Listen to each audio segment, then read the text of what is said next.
Hey guys, Jay, welcome back to the channel. Guys, holy crap. This what what has been happening this week? Like so many different announcements. San Diego Comic-Con is upon us. You know what I mean? Like we are just drowning in toys, man. We're just drowning in toys and comics and everything that you can imagine. But one thing which has been on my mind lately has definitely been crowdsourcing. Crowdsourcing has been top of mind lately, and for good reason, I think.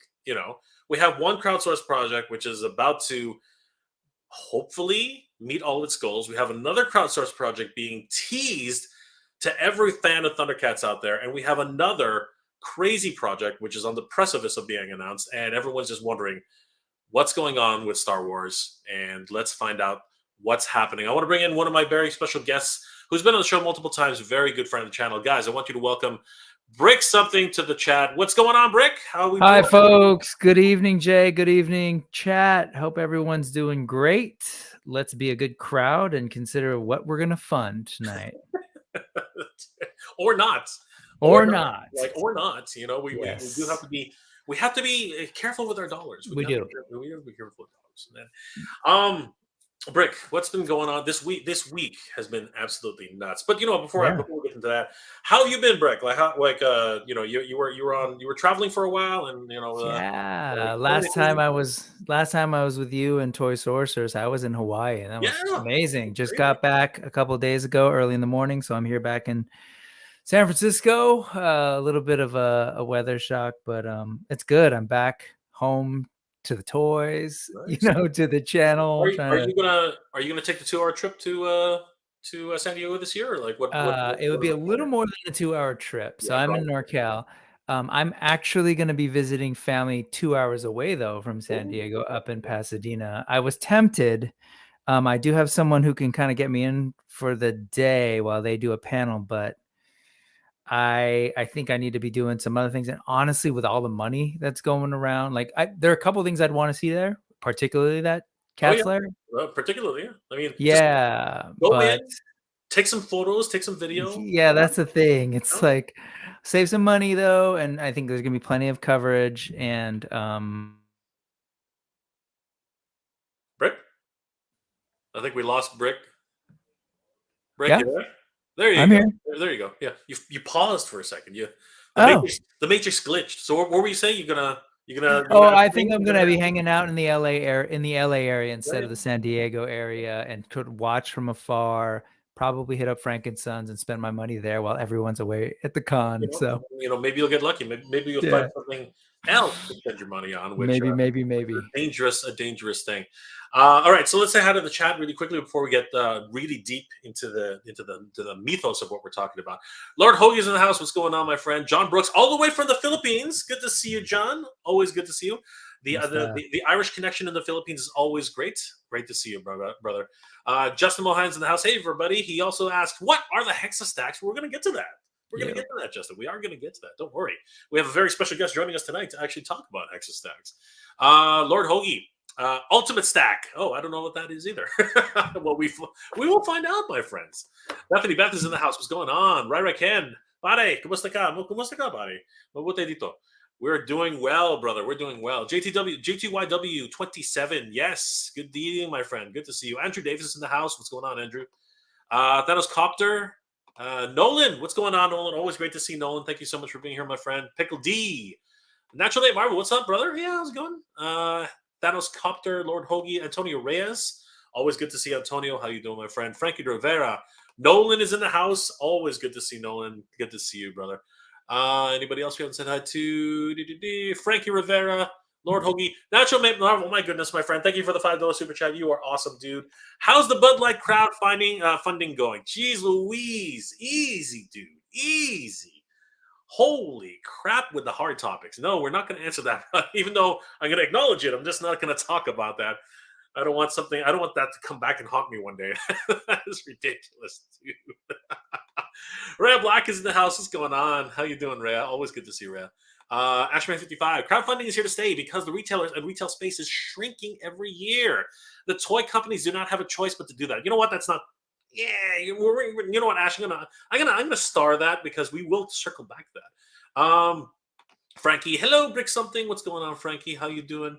Nolan again, good to see you. Axion Figs, hello, beautiful people. Hello, Axion. How are you doing tonight? Let's see here. Radical Toys, hey, what's going on, Adam? How you doing, brother? Always good to see Radical Toys in the house. Anybody else? Supernova Moore. Salute, Jay. Salute, Pizza Nova Moore. How you doing, my friend? Paul Deckley. I apologize, my friend, if I'm mispronouncing that name. Good to see you, brother. How you doing, Paul?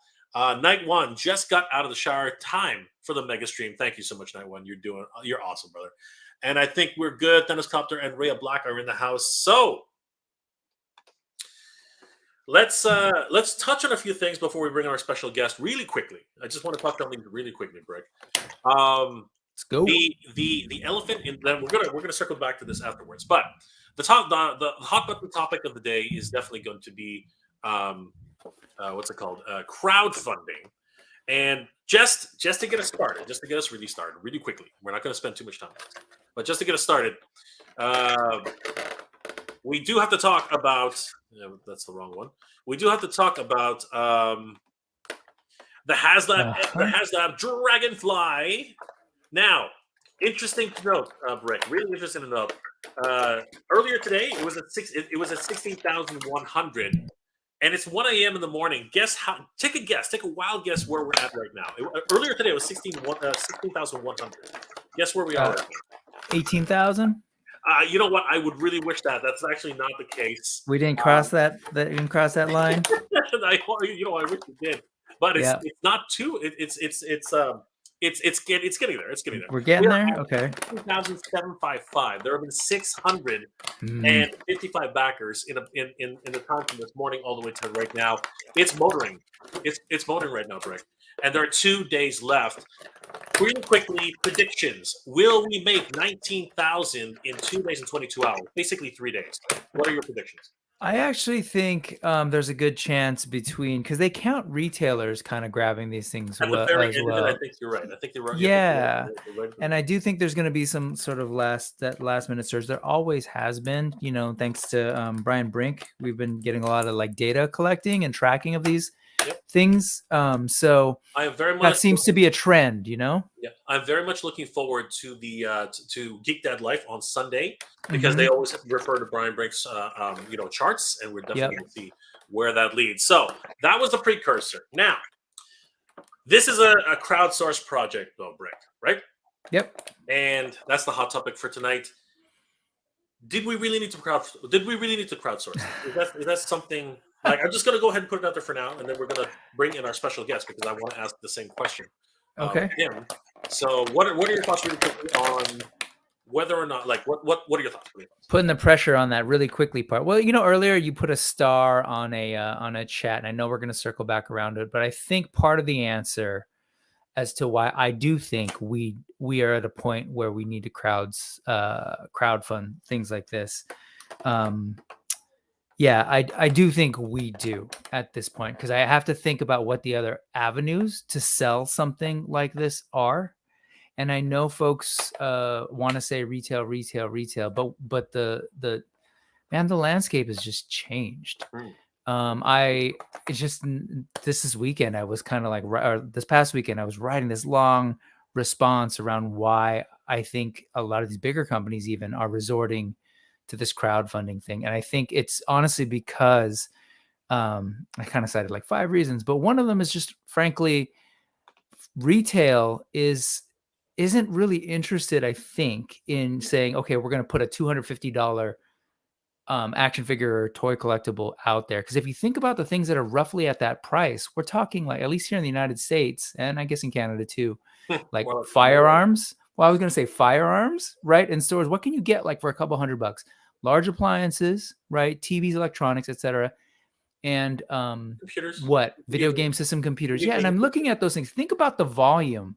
Think about how many iPads get sold.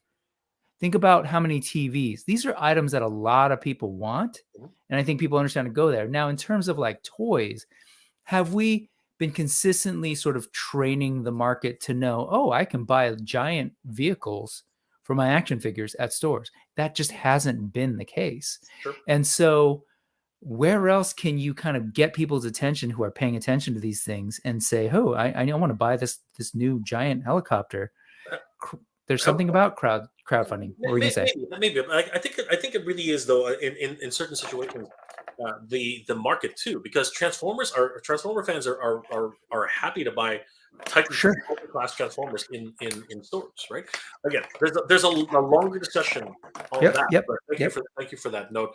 Really quickly, going to say hi to the rest of the chat. Justin Mohan, the new Hasbro CEO says that they want to focus more on adult collectors. So yeah, crowdfunding is here to stay, and it might get pushed over to our wallets more. That's an interesting note. We're going to tag on that. Thanks to you, Justin. Nolan again. Turtle Lair, what's going on, brother? How you doing, Turtle Lair? Always good to see you. Jenna Chandler Monk, good to see you, Jenna. How are you doing tonight? JB's Toy Truck, JB, what's going on, dude? Always good to see another fellow Pinoy in the house. Always good to see you, brother. Night One is in the house. JB's Toy Truck, Nolan, yes, of course. Saying hi to everybody. Silver K is in the house. Long time, Silver K. Good to see you. How you doing? Hey, Brick. Smack that like button, y'all. That's right. Thank you so much, Kayla. Thanos Copter is in the house. Oh wow, we just exploded here. I'm just gonna go really quickly. Only saying hi to everybody we haven't said hi to yet. Addy Boy, where is he? Addy Boy's in the house. Good to see you, brother. Algie Sub 473. What's going on, my friend? Long time no see. Chaz the Guru is in the house. The meme master himself. Good to see you, Chaz. How you doing tonight? And of course, Jenna. I'm glad you're feeling well, Jenna. And Randall Gazeeg, what's going on, brother? How you doing? How's the fence going? I'm sitting on it until the very last day, as I always do. I'm going to sit on this fence until I am absolutely convinced that it's time to get off. All right. So, Rick, hugely interested in this next topic because honestly, displaying your collection is difficult. You know, if you have a whole bunch of DTOFs, because DTOFs are the way to go. They've gone up in price. DTOFs have actually gone up. Have you been to? I have, yeah, and I on Legion's class recently, we're talking with folks who love those DTOFs, and they went from 60 to 80. In some places, someone reported in Texas was over $100. Yeah, so up here in Canada, we're looking at 120. 120 for a DTOF, and they were like $80 before. Really cheap stuff. But you know what? It's in your budget to display your stuff, and you know what? You need to display them well. The problem with DTOFs. The problem with DTOFs is with many other displays is that they're flat surfaces. Right. You can't really stack anything, right? You really can't put anything on top of each other. Yeah, you got crowds of people standing in front of each other. Absolutely. Now you have bigger characters, you have smaller characters. It can get really tough to display your collection. But some enterprising individuals have come forward. There have been multiple different stands offered throughout the years. Right, I've seen a lot of people get creative, making using their boxes or using even the boxes that they came with to stack these things up, right? But tonight, brand new Kickstarter coming up, and this one looks interesting. I really am interested in this Hexastack, which is a really really interesting product that just came on the market for a Kickstarter. Again, Kickstarter. And this is great. This is what crowdsourced projects was all about, Brick. Giving indie creators the ability to actually get their projects funded.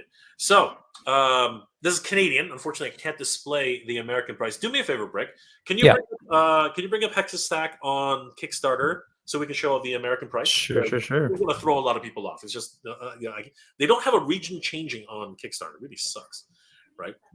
But I'm going to go through it right now. Second. So for us up in Canada, the pledging goal is $31,760 Canadian, and right now they just started their campaign. They have 12 backers, 55 days to go, and they're just about to hit their $1,000 mark Canadian.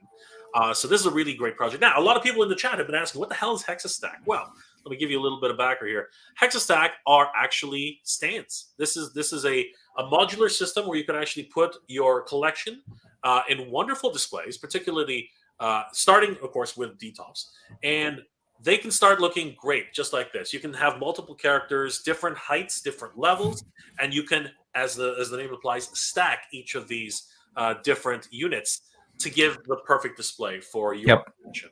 And I'm really excited about this brick. Did you hear about this earlier, or like Yeah. what are your thoughts? Yeah. No, actually, I'm trying to remember. I think it might have been over on, was it Oz's channel where they were first Yeah, talking I about think it? I Oz is the forget. one who warmed me up to this one for sure. Yeah, and sort of saw Travis, Mr. Wonderful, who's behind this project, talking a little bit about the project, how he came up with the idea, and it's a lot of the reasons you mentioned, but also just there's a stability too. I was thinking about why the hex, right? And I'm trying to think here. I use the NECA round pegs, and if they're all standing next to each other, it's great. But there's something about the hex that they essentially like lock in with one another, and of course you can stack them, so you get some height, right? Like you would with acrylic boxes or whatever. But really, there is something about the hexagon, right? That sort of that's designed in that allows for this sort of like levels and stacking with one another, and there's sort of magnets on the side, so they kind of connect as a piece. So there's a little bit more structure. So there's Absolutely. a lot of smart things going on. That's There's just a some lot. of the features. There's a lot going on here. But you know Yep. what? Why don't we learn from one of the crew, from the man himself, the one who's actually putting this thing together? Guys, please help us welcome the creator of Hexastack, Travis. Travis, what's going on, my friend? How are you tonight? Hey guys, thank you. I'm great. Thank you very much for having me, Brick, Mega J. Thank you. Absolutely. Travis, you know what? Why don't you go and give us a whole rundown as to what we're looking at here? What, my friend, is Hexastack? Yeah, so Hexastack is a concoction of mine that I came up with based on the idea that I'm sick and tired of displaying action figures has always been a difficulty for me. I have totes and bins and buckets of action figures. I have two sons. My oldest son has been a Marvel Legends collector forever, and my younger son collects Star Wars and he collects the Power Ranger Lightning. So they've got all their figures and they're in bins. And my youngest son is 12. He's getting to that age where some of them he wants to display, and my oldest son is 19, and he's already got tons of them that he wants to display, but he's just having a good way to display them. And me, I've got drawers full of WWE Elite action figures, and I've started collecting a lot of the Joe Classified and the Valaverse figures, and now AWOTK, and eventually Savage Crucible will be here. I've never had a good way to display. You guys can see my background; it's a mess, but I've got some shelves on order that'll be hanging some stuff on. And now that I have something like Hexastack, I'll have a way to display them in an appropriate manner. I've always struggled. There's good stands out there. Like you said, you've got I think you said NECA, maybe Jay. There's stands out there, but they're all flat, like you said. And that's kind of like the big thing for me. I don't like looking at things and just not being able to see the guys behind them. So I came up with a concept where I have 4 different types of stands. I say 4 different types. I'm talking the height. So it's the up and down height, So this one's a 1-inch stand here. And then I've got a bunch of, half-inch stands next to it. I'm printing these off. And right now, I've designed them. The key thing is, they've got 6 magnets on each side, as Brick was alluding to. And, they all connect to one another. These don't have magnets because these just came off the print. But basically they connect to each other, to cause like a modular approach, and you can connect them in so many ways. And the other piece is that they also are kind of beveled out around the edges on the top, which it's kind of hard to see, but maybe you can see it in this image. You can see there's an edge there, and the other one also has an edge underneath it, so they actually interlock, right? So you get this singular unit here, and additionally what they have is on the bottom, you can see there's a hole there. That hole is actually a magnet. So there's a magnet at the top and a magnet on the bottom. So when you connect them, not only are they, by design going to sit into one another pretty well, but there's the magnet to add some additional stability. Additionally, one of the things for me, because I have so many different lines that I collect and manufacturers that produce these, they don't always use the same peg holes. I've come up with a couple different ways to solve for that. But it wasn't just for the peg hole concept, right? So you have the unit where you have the holes here. You can see there's some additional hexagon shapes here. Those are they have magnets in each side of them on the underneath here, and then I have peg hole foot holders removed that remove, and they're also magnetic.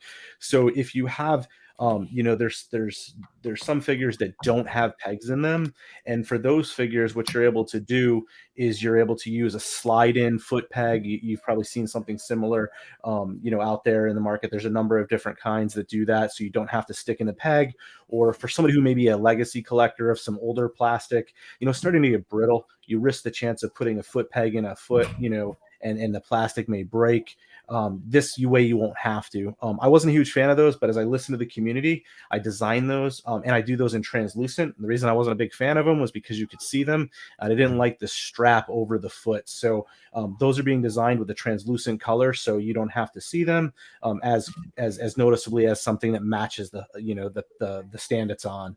And then additionally, they all have the ability to have pegs. And what I'm doing is I'm actually designing the pegs for each one of the different lines that I can get my hands on. If there's a figure that, you know, someone wants, it allows me to scale it with new lines that come out or something that wasn't initially considered. And additionally, there's a lot of other things these removable pegs offer. You know, there's the ability that I've got a number of things like a card stand. It's like an easel stand that's going to use these. I'm actually currently working on some things that are going to come out after the Kickstarter, an ammo case. You know, armory type case, some one that is true to me, which is similar to like the AWOTK style, something that's more of a wooden, you know, item to hold more like medieval type weapons and things like that. That'll go right into these peg holders, so you can use them in your stands and display them right next to your action figures. And I unfortunately don't, and I should have had this next to me, Jay. I apologize. But the bigger item here, one of the other items that's like uniquely different about my stands is you get them in the 1/2 inch, the 1 inch, the 2 inch, and then there's the infamous 3 inch. And I say it's infamous because it's one of the things that most fans of Hexastack that I've mentioned it to have been really excited about is on the 3 inch stand. And like I said, I don't have one here in front of me. It's actually got the. If you want to take a minute, Travis, and grab one, we'll go through some of the photos you sent me and give me a second. Yeah, give me 1 second. Yep. Yeah, so take your time. We'll go through this. So actually, Travis sent me a couple of pictures of the stands themselves. So where is it here? There they are. So these are the actual stands themselves. And Brick, I'm very, very impressed with this overall design. I like the idea that they have magnets on all the corners. Yep. And the modularity for me is the big thing. Me too. Right? Yep. I mean, like I like the idea of the hexagonal shape. They just fit so well into different crannies. You know what I mean? Different form, right? And again, it fills up the space. And depending on how you position them, they can go flat on a wall. They can go diagonal on a wall. You can do a lot with these with these types of stands. I love the design. The design to me is something that I'm very interested in. Now, the fact that we can stack them up as high as possible, you know, it leads to things like this happening, where you have a really small character or smaller character, but they can tower over a bigger character, right? Yep. And, yep. and look at how many stacks that is. That's freaking crazy, right? But I'm pretty sure Travis is going to explain that this is a 2 stack, this is a 4 stack, or whatever, right? So we're going to get to that in a second. Travis, did you pick it up? I've got a real quick one here. This is one of the original prototypes of it that I had on the shelf here. So basically, it's white, so I'm going to have to kind of adjust my camera. But basically, this is the 3 inch stand. And what it is you have a slide out drawer here, that's cool, which is going to allow for storage. And one of the things, and I'm not sure how many folks are fans of the AWOTKs, but if you see the AWOTKs, you can see, you know, you can drop, well, maybe that's a little bit wider of a head. Let me get some of the other ones here. Actually, the heads of the AWOTKs ones aren't fitting, but my apologies. I have, you know, some hands here. You drop the hands in. I don't have a ton of extra accessories here, but you can drop a number of the accessories right in the top. You can see there's like 4 sets of hands, and you still got quite a bit of depth there to be able to start dropping in additional accessories. Yeah, the usability and the storage features are exciting, and I really again, this has been a well thought out project, and just by looking at some of the uses here, you really can get the sense that this is a labor of love. Talk a little bit more about how you develop these. Like, where did you come up with the idea for the hexagon? Yeah, so the hexagon, honestly, so it's kind of cheesy. I was working on an app with a buddy of mine for some fantasy sports thing, and in the logo, I kind of liked the hexagon.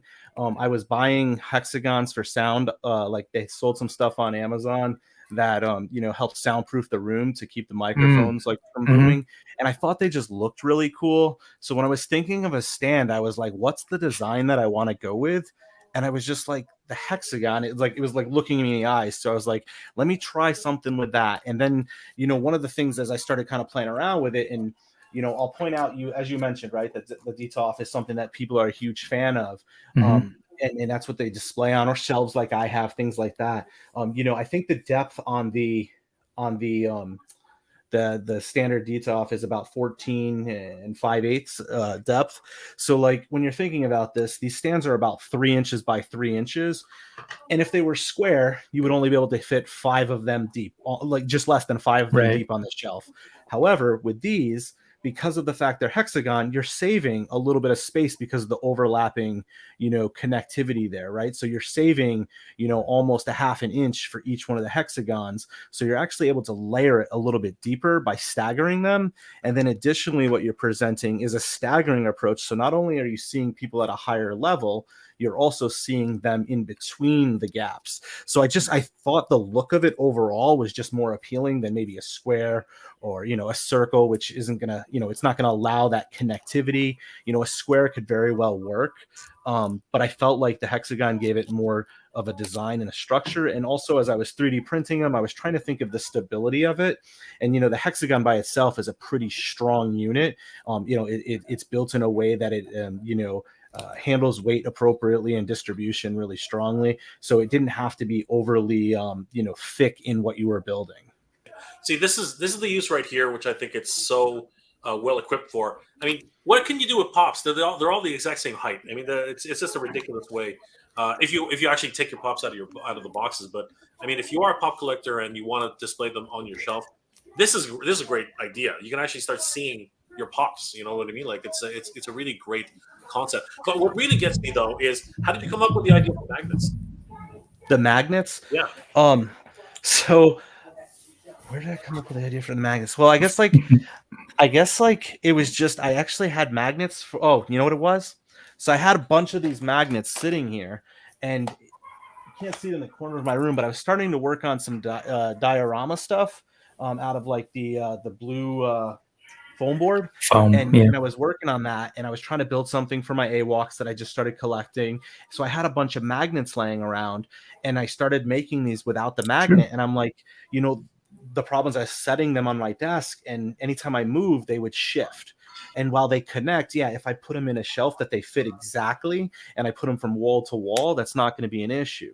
But if they're loose, or like in this picture, they're not wall to wall, I don't want them to necessarily shift away from one another. So I had these magnets here, and I was like, well, if I bore out some holes for magnets, it works out perfect. And then when I started looking at it, I'm like, well, I'll put 6 around the sides. And then as I advanced, I was like, well, I don't need them on the top and bottom. But guess what? There's a lot more I can do with it at the top of the bottom. There's some figures that have magnets in their feet. I think some of the Mezco maybe or something like that. I think somebody was telling me sometimes have magnets in the feet. So now there's a magnet on the top of this. So you might not even have to use a standard foot peg for it. You may be able to leverage the magnets on there if the figure, is strong enough to hold to it. And additionally, then I was only boring out the removable foot peg on its own, and I wasn't magnetizing it. But as I continued to play around with it, I'm like, you're going to lose these. This could potentially fall out. So I went and added another set of magnets, and the magnets add up. But to me, what it offers the adult collector, someone who's displaying these, because be honest, right? Our 7-8-year-old kids aren't probably displaying their action figures. They're still lucky enough to be able to just get on the floor at any time and play with them.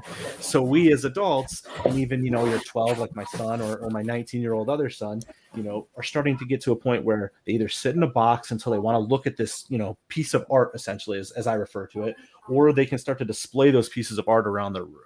Absolutely. So, it's kind of where I went with it. Yeah, absolutely. And again, I like the modularity. I like the usability and the storage. Now that you've actually shown that to us, that's really killing me. A couple of comments that we're getting in here. Ashman55 says, I went with Billy bookcases instead of DTOFs, and you know what? You can fit a lot of these onto the Billies. I think they're huge, right? In terms of that. And I like the corner options with the Billies. They have that little corner nook that really just slides right in there. It's a really good option. Thanos says the modularity of Hexastack's a game changer, and I can't wait. That's a really that makes a lot of sense. Hey Travis, how you? Hey, Thanos. Thank you for backing. I appreciate it. You and everyone else. Thank you so Plastic much. People says, "Woohoo! I've backed the Hexastacks." Shiny Plastic People says he's backed it already. Axion Figs, Mr. Wonderful, yo brother, good luck tonight. Ski Ready says, Mr. Wonderful, what's going on? John Brooks says these stands are really cool for collectors that have smaller man caves like myself, and that's all the way from the Philippines as well. Awesome. Thanos Copter, Travis, you should do a sizzle reel for different configurations and lines to fill them off. Yeah, and people can share and build. I think that's a very important point, Travis. If you haven't considered it, you really should do a video on your because that's one of the things I did notice. Okay. Your what's it called? Kickstarter? Your Kickstarter here actually does not have a video attached. So the reason it doesn't have a video right now is because I have a producer that's going to record a commercial. My youngest son and my nephews are going to play in it. I've got the whole thing, written up. I've got it all like set to what we're doing. And unfortunately, my producer is also a DJ for, he's got wedding season going. So fitting me in has been difficult. And there was some delays. And as opposed to delaying the Kickstarter further, I said, I'm going to go with the Kickstarter and then the commercials come in. So I'm actually supposed to record it next week. We're supposed to record it a couple weekends ago. We've shifted to the weekdays, so we're supposed to record something this week coming up. So I'm hoping to have that live later next week, early the following week. So there's definitely a bigger video coming. But additionally, I had a friend of mine who's going to do some voiceovers for some videos where I'm just kind of demoing the units, and those are definitely coming too. So those will go out on the updates and then also on the Instagram and social media. So, but definitely there's an actual professional grade commercial coming, kind of with like an 80s, early 90s twist to it, just because that's, the child in me that still lives and breathes and is addicted to plastics. So it is coming. But thank you for the feedback, and definitely it is on its way. Absolutely, but if I may, Travis, get something up there. At least showing how they stack, and just do a really quick even handheld video, just to show how. Yeah, I'd even say like additional images because it is such a visual product, right? And we need to be able to sort of see. Oh, I can do multiple stacks, different variations. And I've heard you talk a little bit in other spaces about like it's not necessarily limited to action figures either, because I'm looking at like cards, right? If you happen to have a couple of expensive cards that are 2.5 inch wide, right?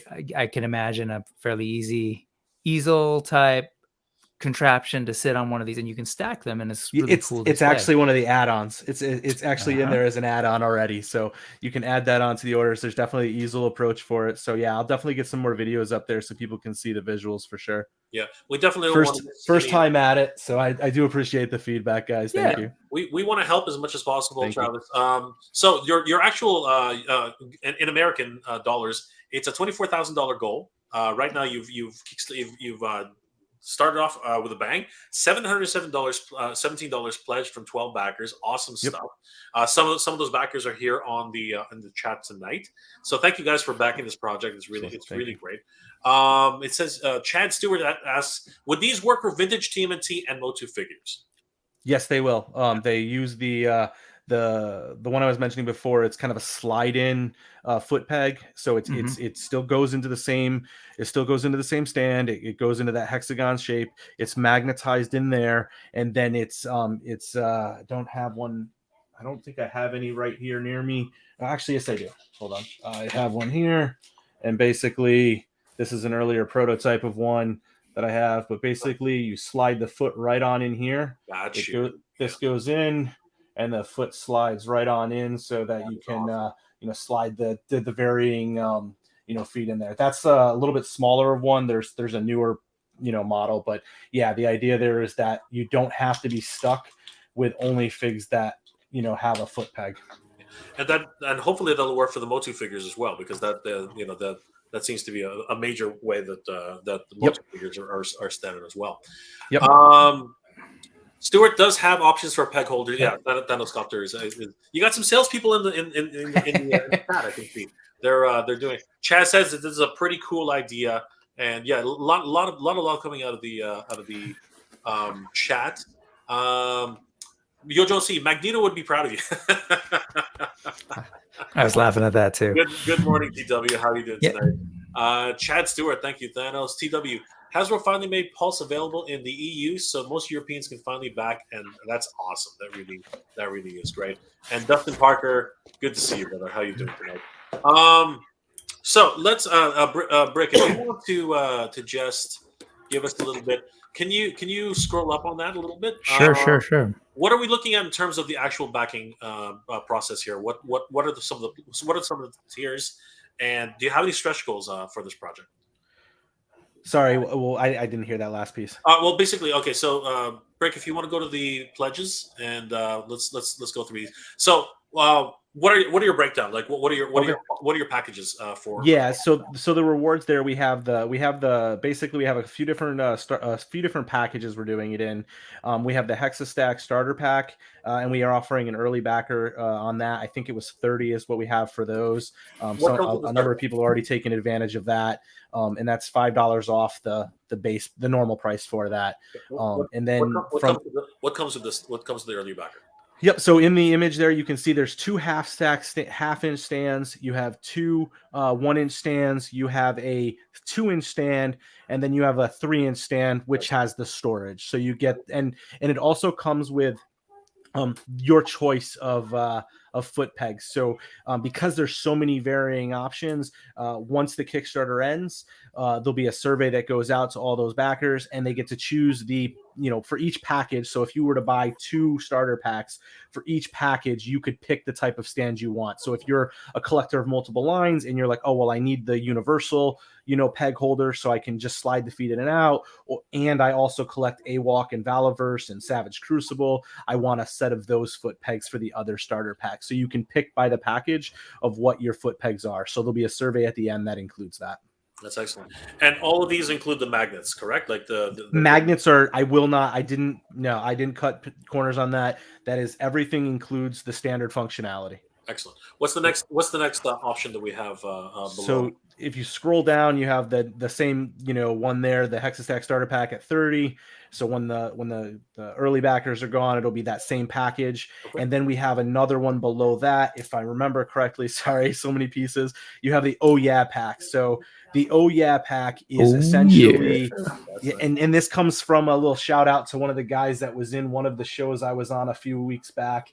And his name was Oh Yeah, and he has another, and he's a big army builder. So because of that, I wanted to, kind of give him a little shout out here, and came up with the Oh Yeah backer kit, which is basically going to be 5 of each of the stands. Wow. So you get 5 of the 3-inch, 5 of the 2-inch, 5 of the half-inch, and then 5 of the 5 of the 1-inch also. Wow, so you get that, and again, your choice of the foot pegs. That's awesome. Yep. That's great. And then are there any other tiers, or is that? Yep. There's another one, which is obviously you're gonna have the non-early backer for the Oh Yeah, but then you're gonna have the all-in, which is basically 2 Oh Yeah packs, but it also includes flight stands. Stands. Okay. Yeah, so that's the other piece I didn't get a chance to talk about yet. So we have a number of accessories that the unit uses, but we also have flight stands. If you go to the add-ons, Brick, do you mind picking the pledge on one of these? Sure. That's pledge. All-in pack, early backer. So if you go to that, and then you go in, I think it's going to give you the opportunity to you just hit continue, enter your credit card information, and thank you so much. No. Yeah, here we go. 4, 5. Good one.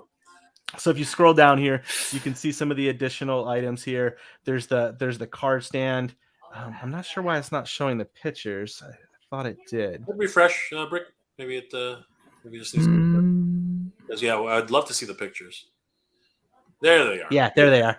Okay, cool. So I'm not sure why they're not all showing, but you have the card stand, which is what you were talking about, Brick. Mm-hmm. And those use the foot pegs also, right? So they go right into the foot pegs that you have there. The magnetic nameplate, so it's a piece that, again, so on the top of your stand, you have that extra magnet, right? Because there's always going to be a magnet in whatever one you put on top, even if it's the half-inch or the other, right? So you have the ability to do that. And then you can slide in a nameplate or some other display item that you want in there, some card stock. And and you have that ability to kind of customize your displays. Then next you have the flight stands, which are they use a clamp base, so it should fit around the legs or the back. And these also go into the foot pegs also. So again, magnetized, go right in the foot peg. And there's other stands out there. I've tried some, and they're weak. I don't want to say they're weak because everybody's got their use, and they work in certain manners. But the benefit of this one is you've got the additional weight of the stands that are connected to other magnets, so you don't have to worry about maybe a slightly heavier figure on your flight stand knocking your whole display over, because you're distributing the weight across multiple units that you connect it to. So, and the magnets add weight to this display too, where a number of the other products that are in the market don't have that additional weight. So you have the flight stands, and that all in it, like I said, it comes with 5 flight stands. I'm sorry, comes with. Give me 1 second. I'm sorry. I apologize. I don't want to misspeak here. I believe it said 5. Yeah, above. I think it's 5 of everything. Mm-hmm. Yeah. Well, that's because of the the oh yeah pack or the all in pack, right? Yeah. I got you. So the all in comes with the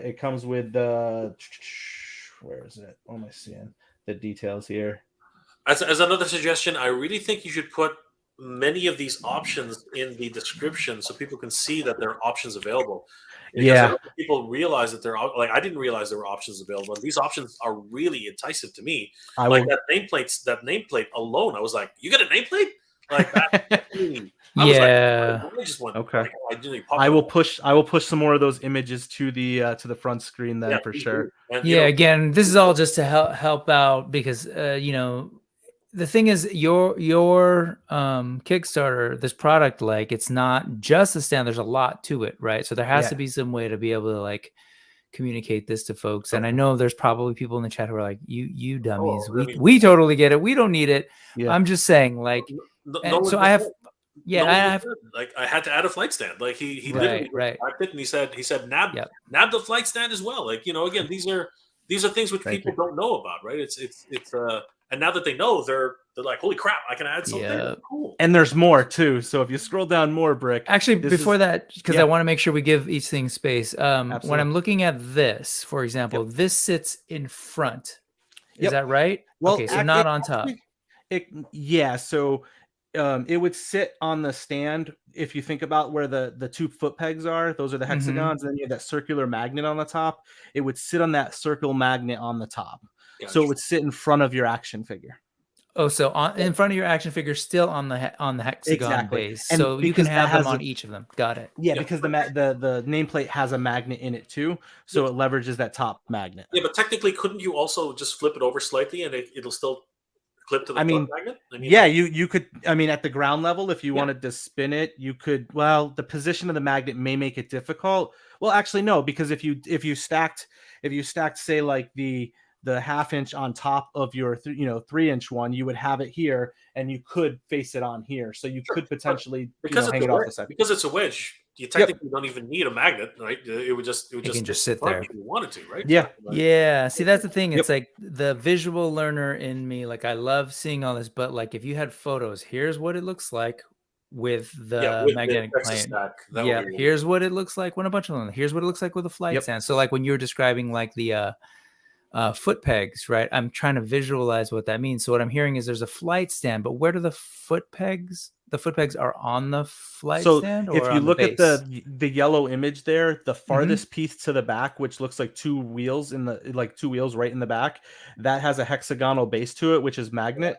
So it connects into the base, and then that piece all connects to each other to make the full pole. Yeah. Right. So those connect. But what was this point about? And a foot peg plug-in. So that piece right there, the circular piece that has the hexagon, that's a foot peg. So it goes into the removable socket on the stand. So that is fitted to this. So it fits what you're saying is that where the foot peg normally goes into the Hexa stand, that's what you're referring to as a exactly foot peg plug-in. Gotcha. Yep. Yeah. Very Can cool. you go back to the top one, Brick? There was what is that? The card stand. Yeah. So I don't have the card stand in front of me. I have the one that I kind of like modeled it after. So it's like an easel, as Brick was saying. So it's like an easel that you can display a sports card on. Yep. So like I don't have a sports card in front of me, but what I do have is this like Latino heat magnet thing that I have. So like it's like that, so you can display something at an angle. So if you're like one of those guys that collects the 90s X-Men and you collected a bunch of those like 90s Marvel cards and stuff, and you have one in like maybe a graded case, that easel, it goes right into these pegs and it sits right in here, so you can stationary and display like a card. So it's not just limited to action figure collectors, but it could be someone who just displays sports cards. As someone who does collect sports cards also, I thought it was like a way to kind of expand the product beyond just the toy industry. Yeah. So from my understanding of it, it's kind of like this, where it's not, this is probably a bad example, but it's a stand which can hold a card similar to what's happening right now with the new McFarlane stands as well, because you can actually see this one's a bit different. It's holding the back as well, just keeping it up. But again, it's just another way to display some additional cards that come with like these DC figures that actually have collectible cards. Yeah, you could have them standing right next to the figure, or like you said, you could have your Magic the Gathering cards on a different shelf. You could have your baseball cards, whatever it is, or you could create custom cards that are like related to your figures, signs. Maybe it's the the can I not think of it? The GI Joe card, the index card thing. File cards, file cards. Thank you. You could display the file card on it if you wanted. Yep. That would be really cool. A lot of cool options, and that's what I will get these images out to the front. I will get these out to the front page. I thought they displayed originally, and I guess I was too naive. And again, this is my first time doing the Kickstarter on my own. I'm doing everything on my own. It's a one-man shop right now. So I really appreciate the insight, because it allows me to think of things that I'm just not thinking of. So thank you. Yeah, and you have spaces like this to be able to tell people about it, which will bring me back to my point later about why crowdfunding is here to stay. But we'll continue. Yeah. So TW does make a good point. However, I think that it's pretty much answered. We've answered that a lot. TW says, I've been printing hex shaped stands for 1/12 scale figures for a year now, since Landspeeder Luke had them on his Patreon. So the design isn't original. That may be true, TW, but these are for number one. These are for 6-inch figures, right? So I guess 1/12 is 6-inch, but they don't have magnets, right? I'm almost 100% sure, because who would have thought of magnets on these types of stands? And of course, these are very modular. I mean, you have ones that are like 3 or 4 inches high, and there are ones that are as small as an inch high, right? So I know what you're talking about in terms of Landspeeder Luke, but at the same time, I think that Travis has taken that old hexagon idea and really expanded upon it, and he's making it available to the public, for this project. So and if I may, like flight stands there are a bunch of different manufacturers of flight stands. There are a bunch of different manufacturers of foot pegs. So there's room in the market for a bunch of people to do similar products, but I think that's where some of the innovation comes into play. I'm just to throw that out there, just because it's not necessarily maybe in your mind the most original idea doesn't necessarily mean it's not. I like the modularity. Exactly. I like the modularity. I like the fact that maybe in the future there will be different size pegs, because not every peg is the same, right? That's the problem, right? So Travis has a lot of expansion to do with this particular line. So there's room for everybody, really. Nolan says that this is just a good looking design. It looks absolutely incredible. Thank you. Addy Boy says, this is super awesome. I have a lot of 12-inch deep shells that I think these will work perfect for. Thank you, Addy. That's awesome. And again, Nolan's like he's going to grab a flight stand. Bethany Beth says it's amazing. And yeah, like a lot of people looking forward to all of this. As it's great having you here, Travis. And thank you. Let us know. Actually, on Figs is like that. It's like what the 17th time tonight. I think they've been in chats together and all, like every show probably. Absolutely. Frankie Rivera, greetings. Yeah. So good to see you, Allison. How are you doing tonight? Brick, did you want to mention something? You brought well, just that there's still more. See, that's the thing, as Jay's pointing out, like there is so much to this, and there's a little bit of I guess like sort of customer or market education that needs to sort of happen. Yeah. And so let's do it like as much as, because I know you started with the flight stand and all that, but like, yes, we saw the 1/2 inch. I misheard you earlier. I thought I heard 1, 2, but there's a 1/2 inch, a 1 inch, 2, 3. Is that right? Exactly. Yep. Okay. Half through 3-inch. Yep. But now we get to here, and now you're starting to tailor things a little bit to the types of figures in people's collections. Yeah. Yes, yeah. So we right now currently have the 3 different Wow. textured options. So you have and I only offer the textured option in the 1/2 inch because the benefit of the Hexa Stack is that they're interlocking, right? So you can take a 1/2 inch and you can throw it on your 3-inch. So you don't have to spend the extra money on another 3-inch or a different type of 3-inch. You can just buy the 1/2 inch and that goes right on top of your 3 inches or 2 or 1s.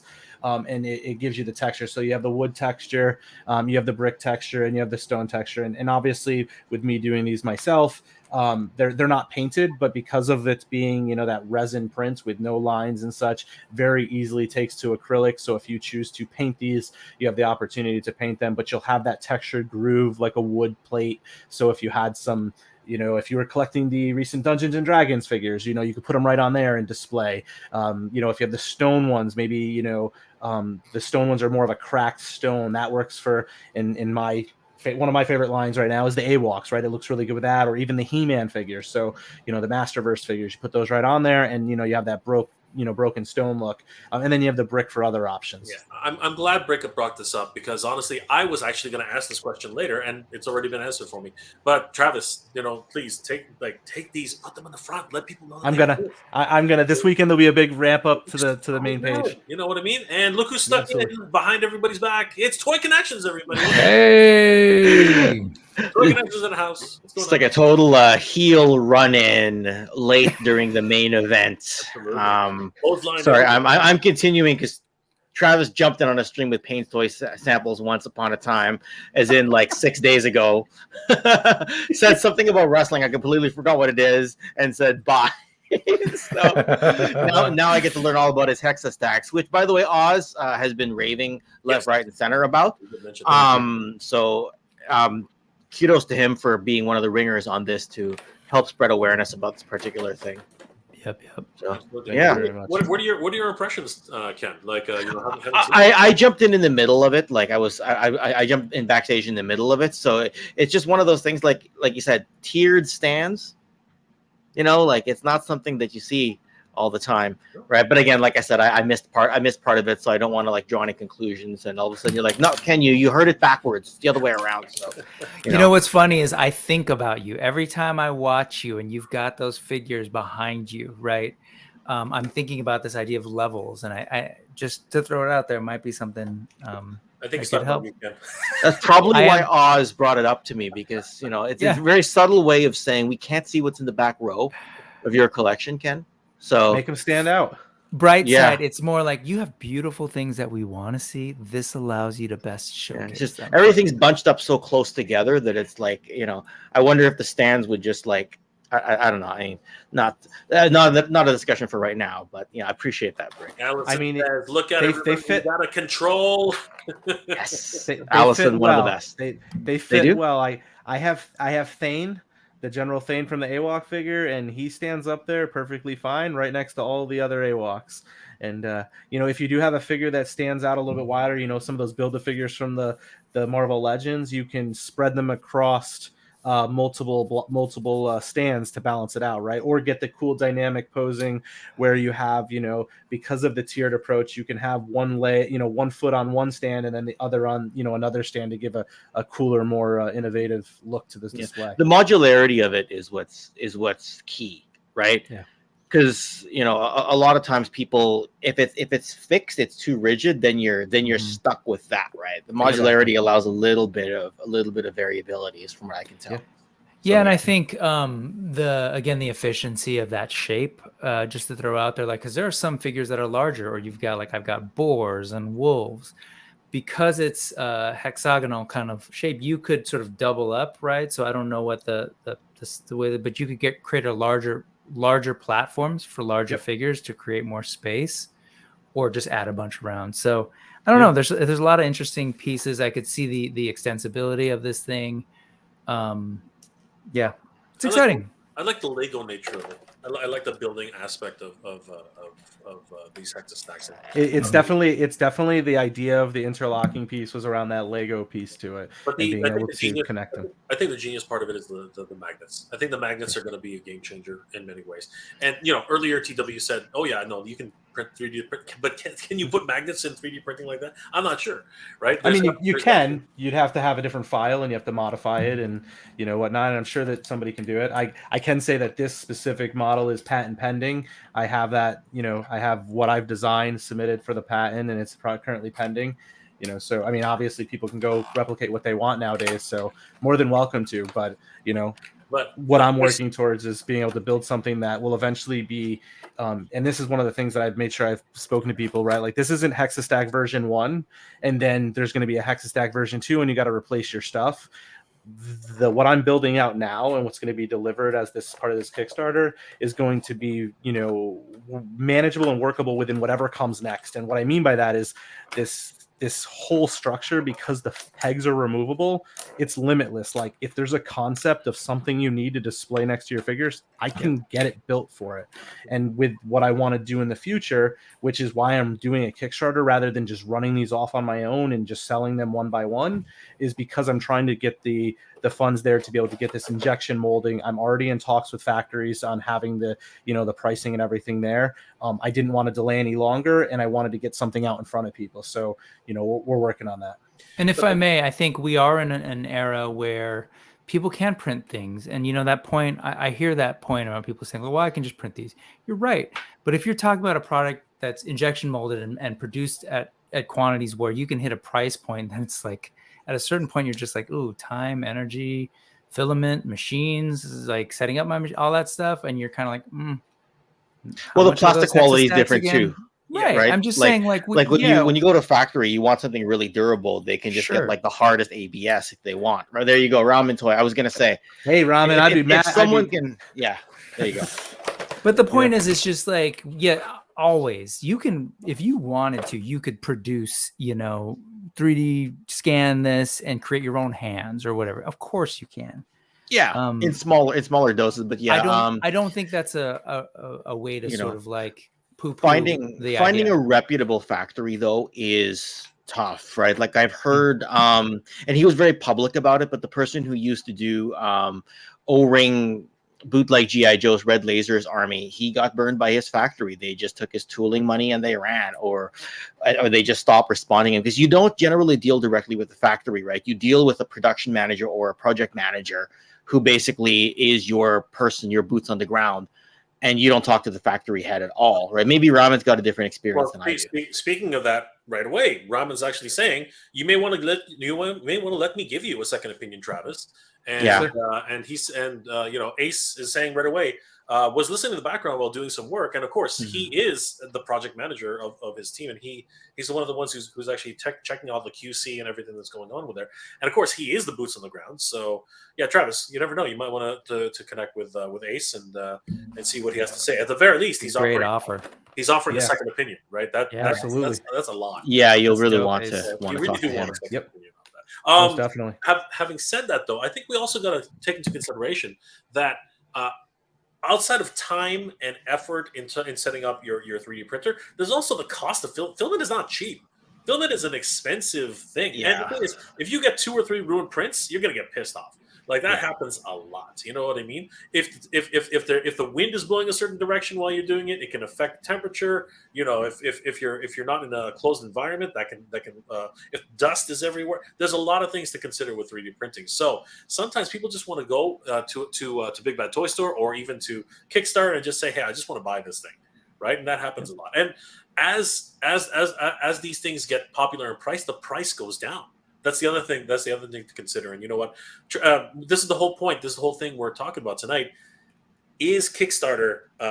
Should Kickstarter be reserved for indie developers, or should it also be in the preview of larger dream projects for big companies? Right. That's definitely one of the things we wanted to talk about tonight.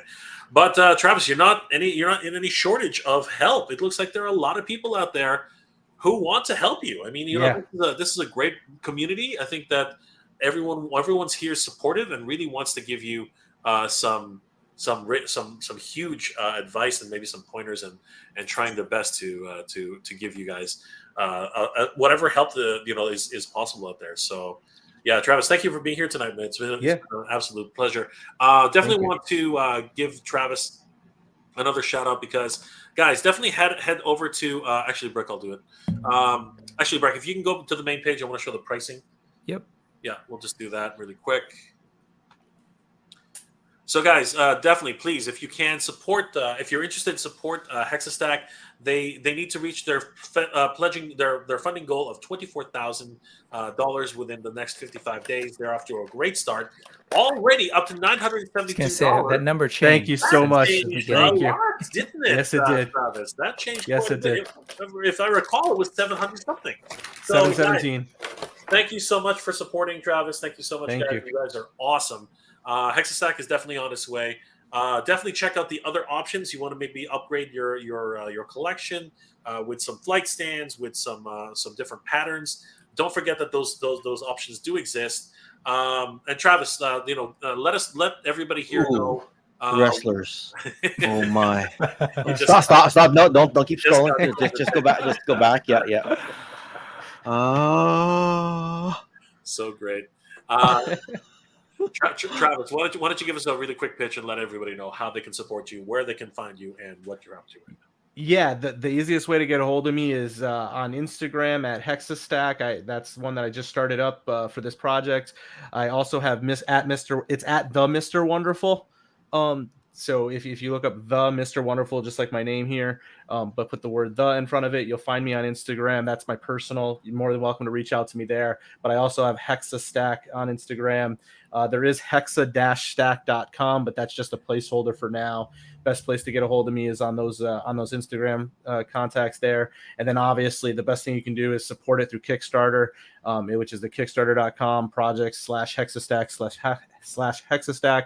We'll be going till early September. I think September 8th is the deadline. I really want to, get this back so that we can drive towards the factory build. And then really, again, and Jay already kind of covered on it, right? The more people that are involved in this, the lower I can get the price point. And that's one of the things I want to make sure folks understand is one, I've been kind of floating around the community for, originally on forums and stuff for wrestling figures, but then transitioned into Joe's and all these other things, and really just the community like Jay and Oz was mentioned, Axiom Figs, Jeremy J. There's been a ton of people who have just been really cool and welcoming to me in the community. Had the opportunity to be on a number of shows already, and the outpour of support has been great, and I really appreciate everyone. And I look forward to, trying to provide something that solves a gap in the community and do it at a price that, is affordable for everybody, because I recognize Hexastack's an accessory line.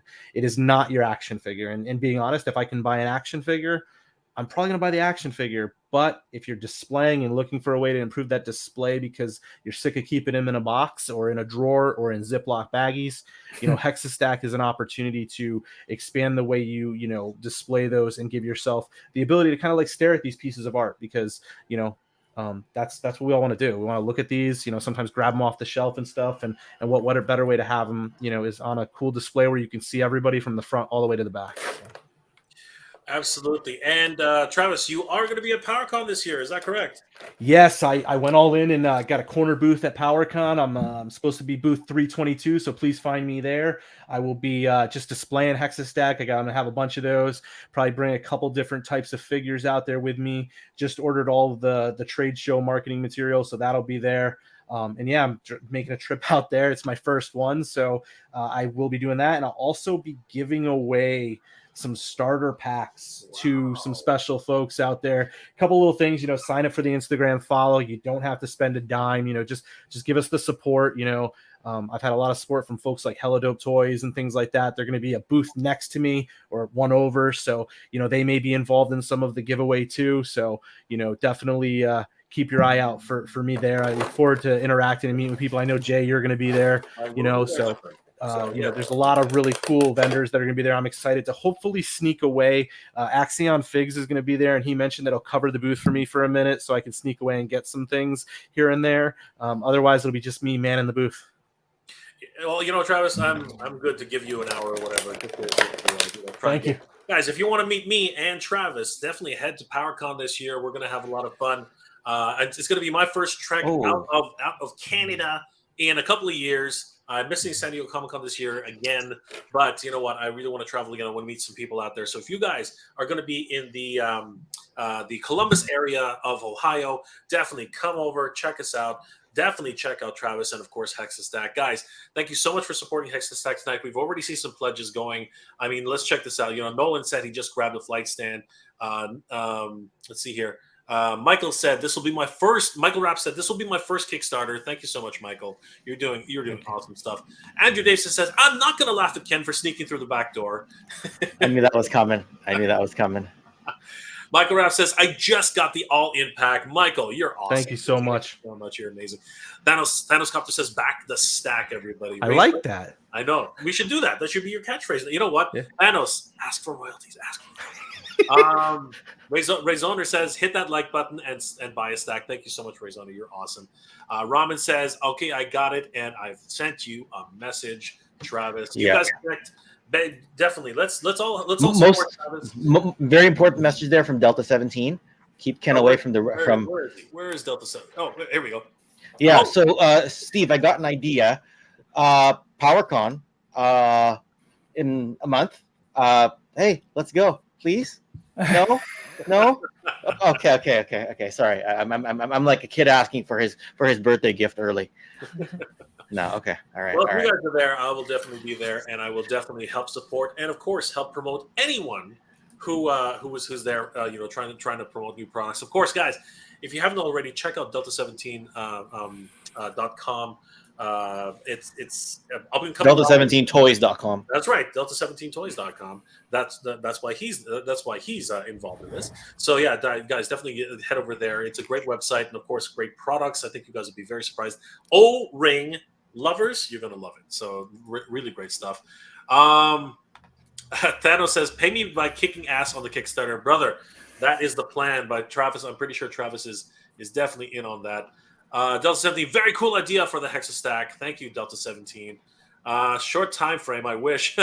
That's an answer to whether we can go to PowerCon. Yeah. I had to try. Yeah, you never know. So yeah, guys, definitely bookmark this website that was put here by Mr. Wonderful. Thank you so much, Travis, for being here tonight. You're welcome to stay, but of course, if you have to go, by all means. But guys, definitely check out the Kickstarter, which is showing a whole bunch of wrestling figures right now. Where did I put it? Actually, where is it? Brick, are you showing that? I am showing that. Yep. And you head back to the pricing. Thank you so much, Brick. You're so considerate and a very good friend for showing that. Yeah. So guys, check definitely back the Kickstarter. Whoa. Wow. It just mirrored that number jumping. jump. It absolutely is jumping. 258. Wow.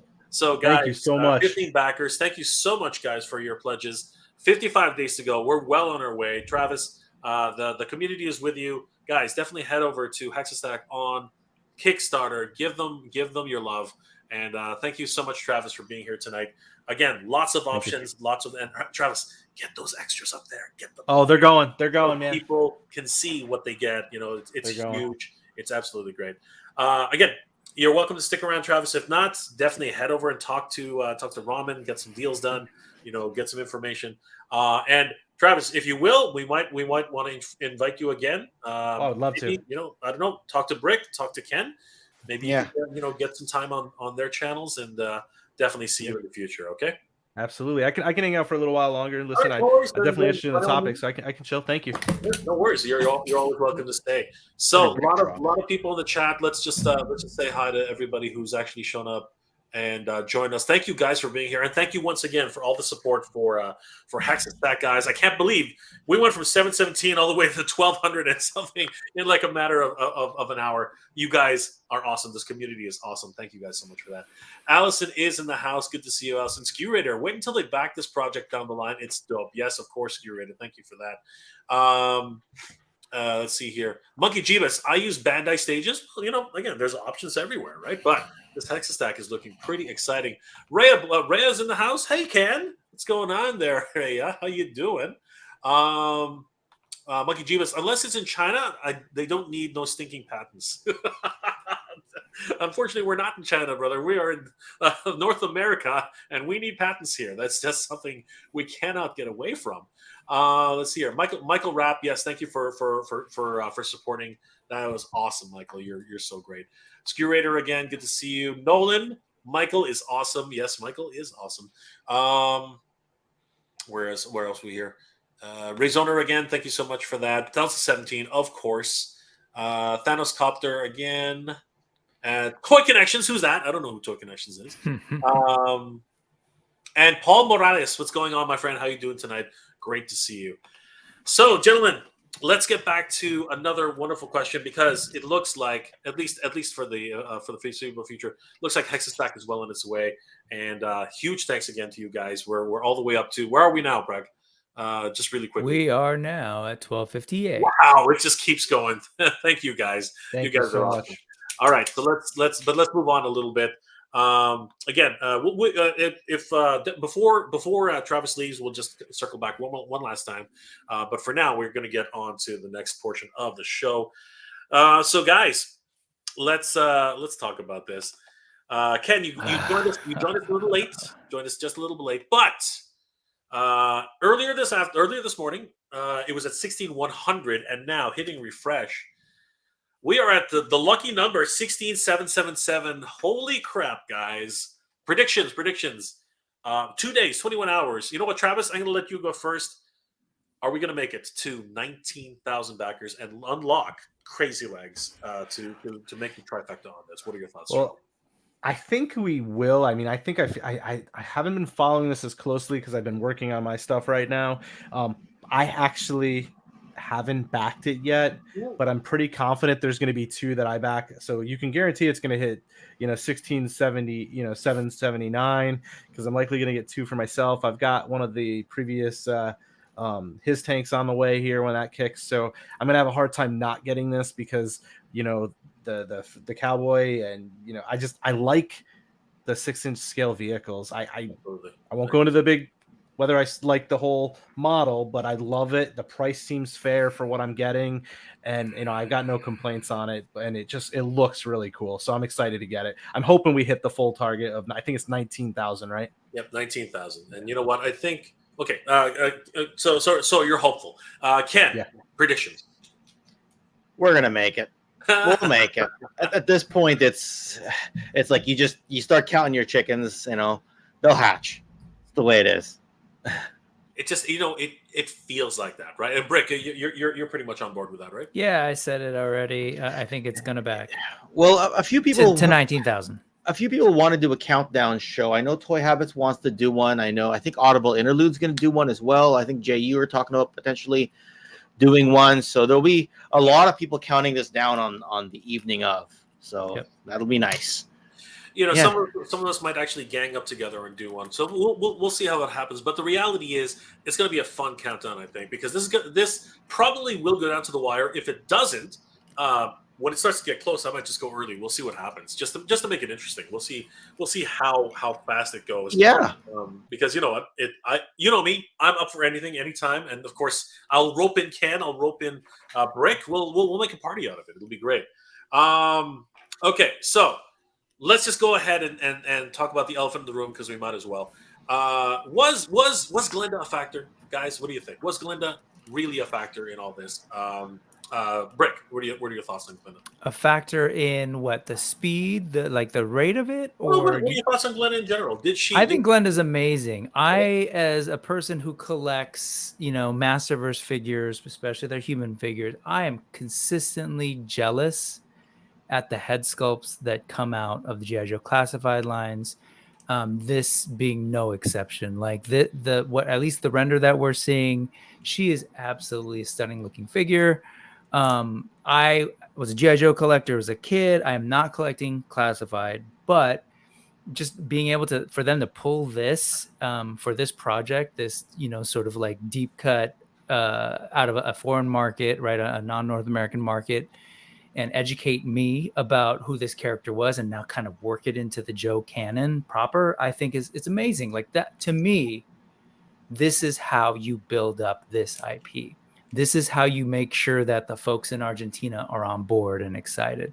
This is how you make other markets who are like, well, we had other characters through the G.I. Joe license. I wonder if they'll make ours. You know what this says? It says, yeah, keep paying attention. Keep following. Buy, clamor for it, and we might get to yours. I love it. It's another badass female in G.I. Joe. Again, you take that for what it is. Some folks are going to see that as an agenda. I just think that as sort of like, yay, finally. Like, it's not just a bunch of dudes on my shelf anymore. And I think she's awesome. More importantly, as you pointed out, we pointed out, like, pause, take a look at what you're getting in this sculpt, and it just signals you're going to get the Scarlet you've been waiting for down the road. Like, I don't know. I can't stomach the hand wringing and the frustrations around this, because as far as I'm concerned, classified collectors, you're being treated very well in terms of what's being offered. That's just my take. I don't know who's talking because I can't. All I see is action figures on that. It's Samu and Lexion are talking, is what it is. That's crazy. Travis, I know you haven't been following, so let me just ask you straight up. Do you know who this is? I don't know who it is, but I have been listening to a number of streams, and I've heard some folks, give their opinion and I've seen a lot of the chatter about it. Basically, they think I think it slowed it down to a degree. I feel like watching the way the other ones went with the his tank and stuff, I feel like this may have slowed it down just a little bit, but I'm okay with having not mainstay characters. This character probably wouldn't have been made on like a 6-pack series release, a wave, so the likelihood, getting something unique like this, I think is cool, right? Like, especially if you're not going to see her again, right? Like the people that back this are going to have a figure that nobody else is going to have. So, that to me is really cool. I think it's going to, for those that are resellers, this gives them the opportunity to, maybe chop off a little bit of that $275 price tag if they're not really a big fan of the figure. And again, I like something that's a little unique. She fits in the, the style of everything that they've proposed with it. So I'm pretty pumped up about it. And again, I just like a diverse cast of characters for my figs. Like, that's why I intermingle my classified and my Valaverse, because it gives me like an entire, group of different people. And that's why I have Eternal heads that I popped off some of the Marvel Legends and popped onto, some other, kind of army builders, just to give me unique characters that I can have and display. That's excellent. And of course, Ken, what are your thoughts? Was Glenda a factor in all of this? I mean, I feel as though she slowed it down for casuals, right? But there's also a lot of people who were very much of the opinion they did not want like a core character behind the paywall. So if you put a core character behind the paywall, people are going to complain. You go too obscure, people are going to complain. So you have to try to hit something right in the middle, which is only going to be like sub-team type of characters, right? People will complain.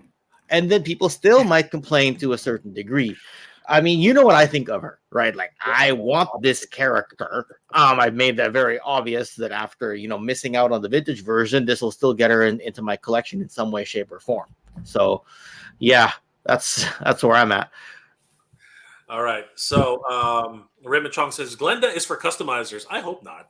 That would be a dang shame if you're going to mess this one up. I mean, A, she's rare. Super rare, A. And B, I think you're going to get, I think this is a guaranteed Scarlet anyway, right? I don't know if you guys think, I'm thinking Scarlet's coming with this sculpt. Scarlet is guaranteed, Raymond. And now that we're there, I think that is a guarantee right now. And fuck, man, I don't know if you want to take Glenda and customize her, that's your business. Go for it, because I'm gonna have 2 of them most likely. So that's going to offset the cost when there's only like one Glenda in box that hasn't been turned into something else. So that's fine by me. Exactly. Nolan says complainers are going to complain even when they get what they want. That is actually true. That is actually a truer statement than no. A lot of people just entering the chat, and let's take a look at who just arrived. Nolan is in the house. Good to see you, Nolan. Always. Renigo Zieg. Undertaker has been seen at Target, and Eric Bischoff has been seen at Walmart. Oh no, guys. Yeah, probably for the latest wave of elites. I think. Guys, definitely. I'm just like, that would be awesome if I walked into my Target and saw the Undertaker. Thank you, Like the Fuckman. actual Undertaker in the aisles. That would be crazy. That would be nuts. That would be absolutely nuts. Allison Troy says, "Go, Glenda, go! You don't have to worry, Allison. She's in the she's in the bag. We know that She gone. She's secured. She's secured." After 5, when do they add the international backers? They will spike above the 19K very soon. Is that a thing? Do they actually count the international backers after the final count? Because That's what I've heard. that would guarantee everything. I think that would be crazy. So it doesn't. The international backers don't show on it. Is that how that works? I don't know. According to Ashman, that's probably something that's happened in the past. Because I saw that they just opened up the Hasbro Pulse to folks, so I didn't know if that opened up that to the international, or like in Europe or something. That would definitely help with the numbers for sure. So yeah, I guess we'll see. Night 1, happy that people got their Glenda. Absolutely, I'm super excited. Allison did confirm someone needs to license the final countdown by Europe. Okay, yeah, that song's been stuck in my head for about a month because at AEW's Forbidden Door, Bryan Danielson came out to that for the main event. So watching like as they get to the chorus and hearing the whole crowd scream, "It's the final," like that part, right? Just hearing the crowd just scream it out in unison as he stands on the top rope to pose for the crowd. I heard it was very expensive to license it, but Tony Khan paid the royalties, so good on him to get that for the main event for Forbidden Door. It is for sure. James Morrow, CJ James. This past 24 hours was the first day in weeks that made its daily average of backers get to 19K. We need 565 backers, needs to keep them making daily amounts of new backers. This is true, but I think that we're well on our way, and I think it's going to happen. We still have about 4 days left if you actually look, take that into account. Fuckman, I am buying one. I can't do more than that. That's absolutely insane. I don't know why people keep thinking I can buy more than one. Randall, we want Jay off the fence. Come on, Dark Side, Jay. Back the chopper. You need Glenda. This fence is really nice and comfortable, brother. Until I know exactly what I'm getting into, which I do actually. I'm pretty sure I'm gonna get off this fence eventually, but it's pretty comfy right now. Delta 17. As a matter of fact, we have Delta 17 in the house. So what's going on, Delta 17? How are you doing tonight? Hey, how you guys doing? You've got a predator in the house, I think. I was gonna say. I can hear him stalking. I was just texting Steve earlier, so there you go. I was like, Steve, you got any business to discuss, or should I jump on Mega J's? He's like, jump on Mega J's, and then who else jumps on to talk business? Now we're just going to talk business live, right? You should never say anything about jumping on top of another man. That's not a good idea. Do not say things like that in public. What the hell? No, you say that. We celebrate it. Good it's for the you. late night stream. You are drunk. I know you're drunk. No, actually, I had less to drink tonight than I did last Friday. At least Love is love, baby. Ashman55 says Glenda was the perfect Kickstarter item, like the Mickey Mouse Coco. There's a debate on that for sure, I think. But was she though? Ooh, that's a hot take. That's a hot take. It's a hot take. But the thing is, I would rather have a Glenda over Mickey Coco. So I guess it's true in some minds. All day. Absolutely. Night 1, rare obscure characters added in seems to be the correct way to go for these type of projects. You know what? You're never going to get them otherwise, right? Like, seriously, there was no way Glenda was ever going to show up in anything else.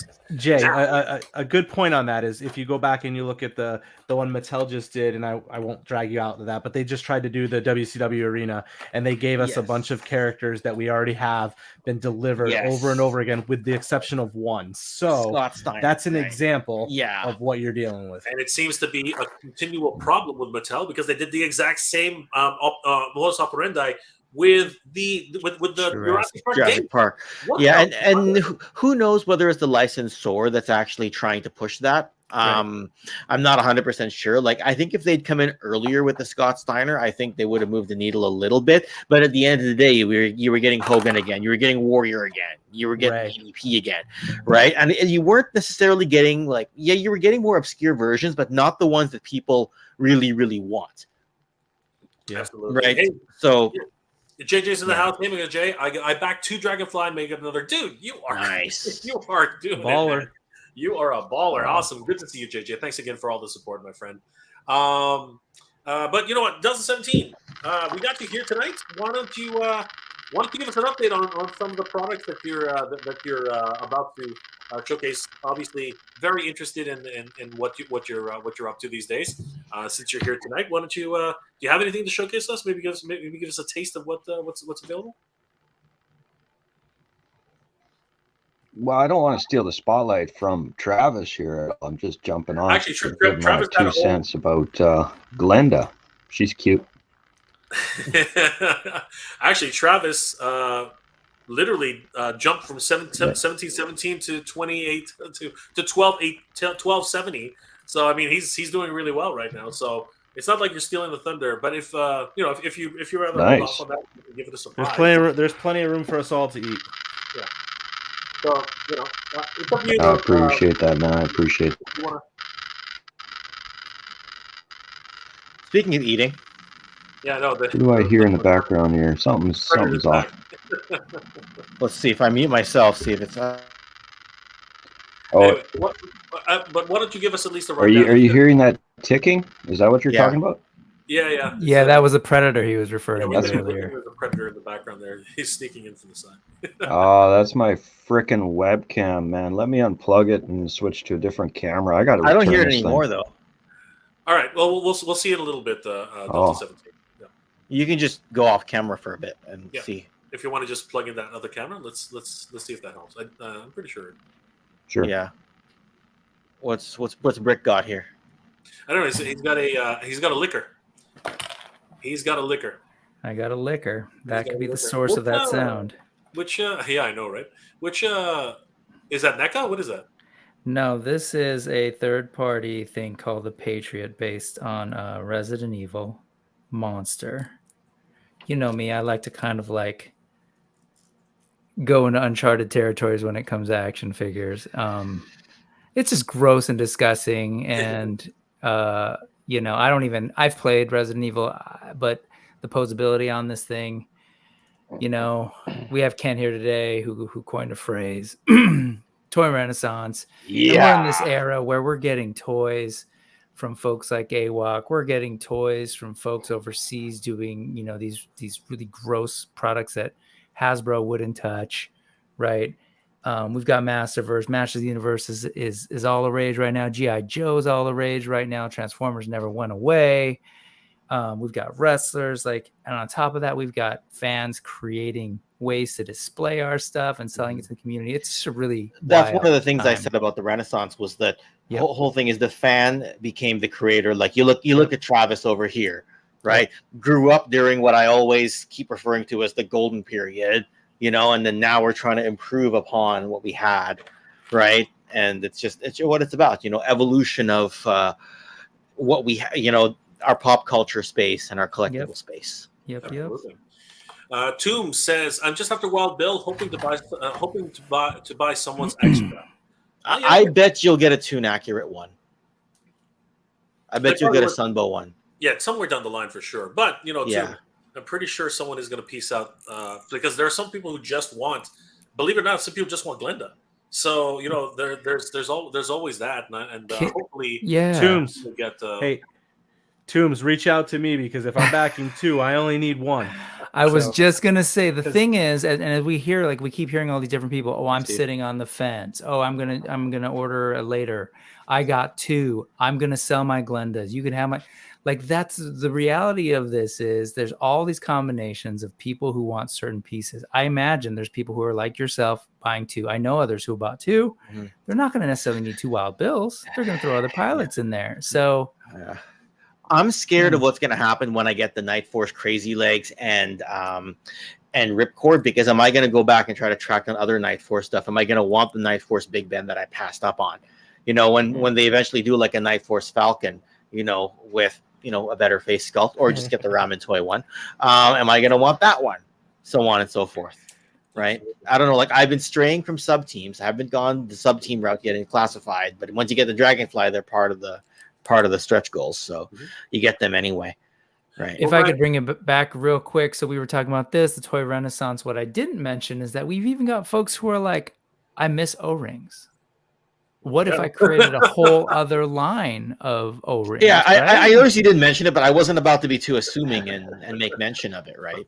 So, We got a whole project down here that's about to start, and the camera is sounding much better. What did you do something to Delta 17, or was it just?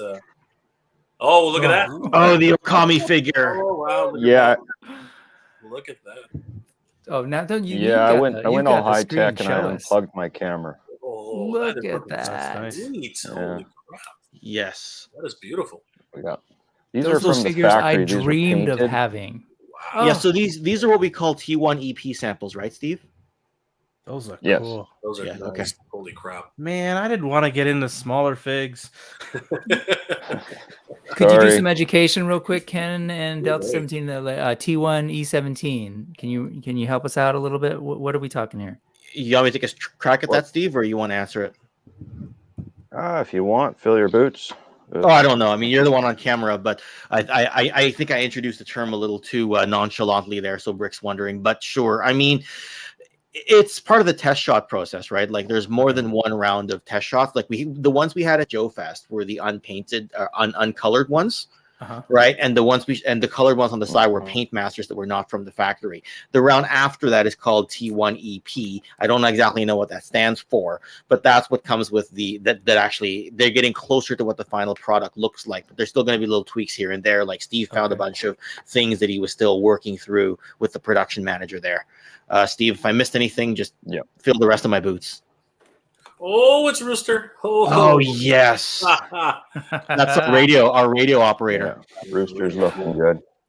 Yeah. Awesome. I love the paint apps. He's looking good. I don't know if I can get the focus. Focus isn't bad so far. Thank you. No, it's pretty good. You know what? I'm really good.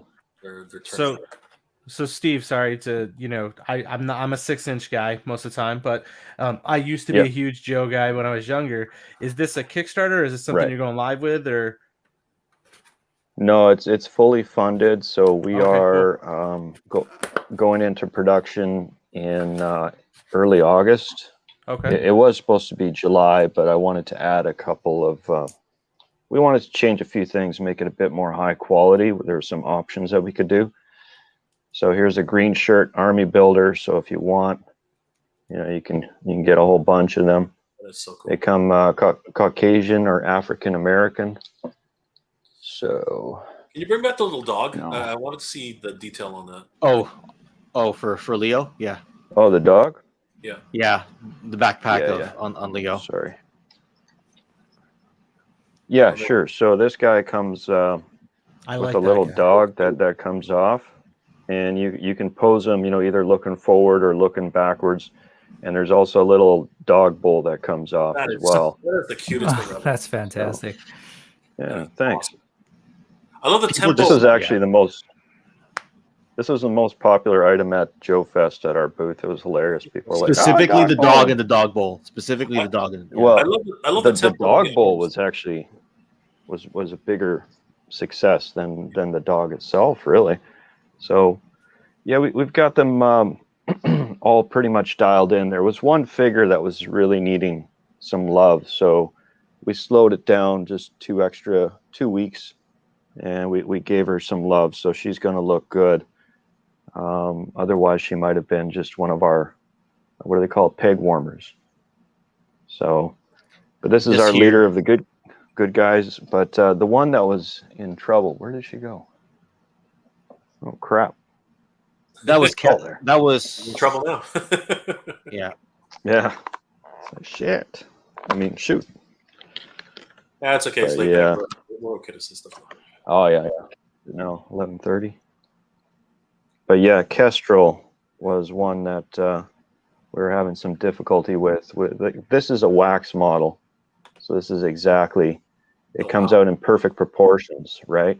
But then when you inject into the molds and using ABS, there's a slight shrinkage. So we're comparing the wax model to the ABS injection, and her face just came out too shallow, too thin.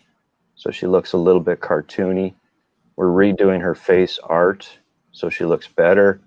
We're going to polish the mold so that she's shiny like the old G.I. Joes, etc. So they'll look a lot better than what you're seeing right here. What you're seeing right here looks pretty good, but it's going to look better. So we're Yeah, happy and about I that. believe that the shrink level is about 4%, right, Steve? Yep. Yeah. So it's Yeah, which you know is yeah, and you don't really know how it's going to look until it happens, right? When you dial it in after. Yeah. Sorry, I was just laughing. One guy said shrinkage on there. That's why I switched my word to shrink level. Yeah, too bad Kayla's Yeah. watching some Star Trek right now because we missed out on. I was wondering where Kayla still the was. shrinkage. Travis saying he's a 6-inch guy. Yeah, like there was a lot happening. We there. missed out on Yeah, I almost responded with I prefer the 3 3/4 inch, but Mm-hmm. But yeah, there'll be 12 figures in total. Yeah. One of them is a Well, there you repaint, go. so officially there's 11 different figures. But Look at Will Sculpt people be able to Viper get did. those? Will people be able to get 9 of those that them. didn't back it, Steve? Well, there is no Kickstarter, right? So Oh, nobody's Yeah, there is backed no it. such thing as a backer. So, Gotcha. like, since there's no Kickstarter, so you can, our store will be up and running on our website when we have product available. We're not doing cool. pre-orders and all that stuff just yet. We might change that as we go on. I'm not sure. Okay, cool. So, yeah. So I didn't miss out yet. Allison, No. Allison's picking up where everyone left off. Who doesn't prefer a 6-incher? Allison tends to fill in very well for Kayla while still holding down her own like Batman, like 100 Batman announcement an hour type of posts. So anyway, she's got a lot of good zingers. Absolutely. Allison, then we just have bricks. Here's the day with Del. No, go ahead. Go ahead, Delta. What were you saying? Oh, janky internet. Over in the Delta consider doing 6-inch figures. The designs are so cool. Absolutely. So you want? Yeah, sorry. So hold on, I've been harping on you for 6-inch figures for like a year now. Yeah, we're hoping that in year 3 we'll do a couple. Just as a test run. Like, I'd like to see this guy, and I know a fellow out there, certain Sculpt Viper, that would love to try to do a 6-inch of this, and maybe they have to dial in the articulation. We go cantaloupe. Oh, sorry. Okay, then I'm on now. I have to be like, right. Yeah. Hint. Big hint there about who the sculptor of most of these figures is. Yeah. No, he's done some fantastic work. There's only 2 that he didn't do, and that's Jaguar and Shadow Dragon. So these 2 were done by a different fellow. They're also really fantastic. I love them all. If I could get my hands on those in 6-inch or any of that, man, and they could integrate with my Classified and my Action Force, I'd be pumped. Absolutely. They look Some of those that'd be sci-fi cool. could fit into a lot of lines. Those 2 that you just held up too. Yeah, Were you at Joe Fest, Travis? I was not at Joe Fest. Okay. PowerCon will be my first big toy convention that I've ever been to. I've done some small ones here local to me, but no. Yeah. I just Joe want to make Fest sure next year. I didn't miss you in the lobby because I was drinking or something like that. No, next year. I'm planning to go next year. Hopefully have a booth there. Monkey Jiva says I have two Patriot liquors. They do look amazing, don't they? I mean, like, geez, they're disgusting as hell. They just look so gross. Oh my gosh, the paint apps on those, it's crazy. The paint apps, the articulation. This is my first time opening. I've got a backlog and I'm going to start shooting videos, but I love sitting here talking toys and opening toys. So looking at toys.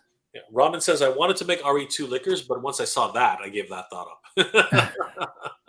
up. Tube says that looks sweet, and Ashman55 says that some of those Skeletron RoboSculpt figures, they kind of look like so that they're talking about the O-ring for Delta 17. Yeah, I guess they could fit in with some of those Skeletrons. Wouldn't you say, Steve? Oh yeah, for sure, absolutely. There's a lot of other great lines out there. We're not the only one. There's Longbow, and there's Strike Force Alpha, and there's Hidden Force, and a lot of great figures are coming out right now. So it's quite exciting. It's a great time to be a collector. It is indeed. Yeah, exactly. Yeah. Fugman says 3.75 inches is the core of action figure collecting. It has been for quite some time. So yeah, absolutely. I think most people in our kind of generation and group, that's where we all started, right? Like, that's what we all were lucky enough to have, and Well, in reality, when you Yeah, think about absolutely. it, 6-inch figures are just upgraded versions of 3 Yeah. figures because Gives you a little bit more detail. our hands got bigger, right? So Yeah. It's for my fat fingers. that's right. That's Yeah. right. There's another zinger in there somewhere. Alfonso Tapia, hello from California. I backed 2 on day 1. I'm just concerned about getting all of the stretch goals. I don't think you have to worry, Alfonso. I think we're going to make it. I think we're definitely well on the way. Robert Monty, what's going on, my friend? How you doing tonight? Thanos Copter's got to go. Good night, Thanos. Thank you so much for backing Thanos. for backing Travis and of course the Hexa Stack. Thank you so much, Thanos. Thanks, You're Thanos. awesome. Back the stack. Yeah. Fogman4 says, I want 3.75-inch Joes to come back in the O-ring. You know what? They've really dropped the ball. In my opinion, they've dropped the ball in it. They did not know how to handle it. And now what they're doing is they're doing the G.I. Joe crossover with them. I don't know. I'm not really 100% sure what's really happening with that. Is that the Transformer stuff you're talking about? Yeah, the O-rings, right? The G.I. Joe the G.I. Joe crossover. It just doesn't seem to be. They don't really know what to do with it. I think it's just my opinion. Robin Toy, our initial 80s commanders shrunk 4%. They weren't 1.75 millimeters as advertised. Yeah, you do have to obviously you have to account for shrinkage when it comes to final production. Allison Troy, who doesn't prefer a solid 6-inch? Yes, we got to that one earlier. Oh, there's another one coming. And Sculptor Tommy, of course. Thank you so much. Definitely looking forward to more of your work. It's gonna be awesome. Yeah, Tommy's on a level like it's. When I saw those sculpts, I was like, "Oh my god, Steve, we're keeping this guy." Well, I hope so. Yeah, I hope so. Clint Jorgensen, good. We will Amazing. start talking wrestling very soon. Ken is Hey, here. Clint. I love seeing Clint in all the chats. Actually, there's a lot of people who are on the chat. Ski Raider, a lot of Nolan, Justin, Ken, a lot of people. Ken, you and I can talk wrestling for hours. I believe I've heard you talk wrestling. I know you're a Brett fan, but I still like you. Okay, you forgive me for being on that side of the Montreal screw job discussion. Okay, all right. So I got you, Punk with Toys, and Jeremy Kimberlin all ragging on me about Survivor Series '97. Okay, just add it to the pile. I've been hearing it since I was 15. Yep. I'll never forget that night at the pay-per-view. Oh man, waiting same for my here. dial-up internet to he didn't tap. What's going on? AOL probably, right? Yeah, AOL trying to log in to figure out what the hell happened. So anyway. Yep. Nolan says he's looking forward to the Marshall in 3030. Yes, the Robin Toy Marshall and 3.0 is looking pretty sick. I got to tell you. Clint says, "Do you guys get Twitter's founder? How'd you guys get Twitter's founder on here?" I don't know which one you're referring to, but I'm guessing it's one of us. Allison, which reminds me, as of now, McFarlane has announced a 72 Batman, 32 Jokers, 21 Batwings, and a There we Batman go. Potpourri that's actually Batman from an alternative universe. Where was he turned into Potpourri by Cirque? I don't know. I don't know. Probably something to do with Poison Ivy. But I think those numbers are already outdated by about 10 figures on the Batman side. Probably. Yeah, there was a bit of a delay. So She's definitely counting it somewhere. Justin, I do like the scale of for Delta 17, but I find Valaverse is a bit too realistic. Sometimes that can be true. Definitely. But Delta 17 is looking pretty awesome. They're looking amazing. Thank you, sir. Alison Troy says everyone should pump when they get their fist into a 6-inch. I had to double check. I'm like, did Kayla get a hold of Allison's account? Holy crap, are they taking? That's the turns one on I was account? waiting for Jay to read. I gotta be careful here. I really gotta be careful. Jeff, if you do 6-inch figures, would they still be O-ring? I doubt it. I doubt it. Nope. I doubt it. There you go. The decisions with Steve, but if he'd said yes tonight, his phone would have rang the minute the stream is over, and I would have been like, "You sure, bud? We got to talk about this." Yeah. Well, okay. You said if they'd be 6-inch, would they still have an O-ring? Is that what he meant? That was the question. Because they'd be like the cops figures then, right? So. Yeah. No, they wouldn't have an O-ring. No, if they're 6-inch, they'd be like legit 6-inch. I mean, it's the 6-inch platform is. Yeah, it's like classified. Like it's a fascinating platform in some ways because you can actually sculpt something at the elbow, wow, or on the shoulder, right? Because when you're working with the O-ring, it's always like, oh, I want to put, shit, no, I can't, That's true. So that part kind of sucks. That is true. But you know what? What the creativity behind it though is amazing. The fact that you can actually get what you're able to get in there is actually really amazing. Well, thank you. Appreciate that. Yeah, absolutely. I'm loving it. I'm loving the way to look for sure. Okay, so here we are. What is he saying? Yo Josie, I will definitely get all the Delta 17 O-rings. Thank you, Yo Josie. Thank you. Absolutely. Appreciate that. Justin says this is almost an all Canadian chat. Well, it's Appreciate that. Close, but I don't think it's an all Canadian chat. They're actually, I believe there are. We just barely outnumber the Americans in here. See you guys later. No, Just barely. Just barely.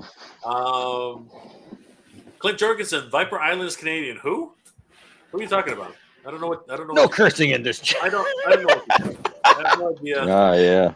I have no idea who you're talking about. I don't know. I have no idea who you're talking about. What the heck is that, Brick? Oh my god. that Is is that a vicious panda. It does look like a Oh. panda. You snagged Oh one my of those? Oh, it's Did they ship them already? I didn't think that they shipped them already.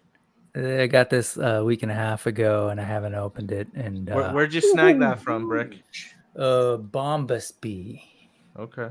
He's huge. You'll have to let me know how they. I'll look for a review. I want to see them next to the AWOTKs. Yeah, he's I've huge. heard some good things. I've heard some not so good things. Imagine that next we'll to let you Thane. know. Why Fane do you wins. imagine? I can show you in a little bit. Nova. Ay, nako. I jumped in for Glenda. Pare. Ingat na. Easy there. Easy. Good to know. Anthony Davis. Easy there. Don't choke. No, man.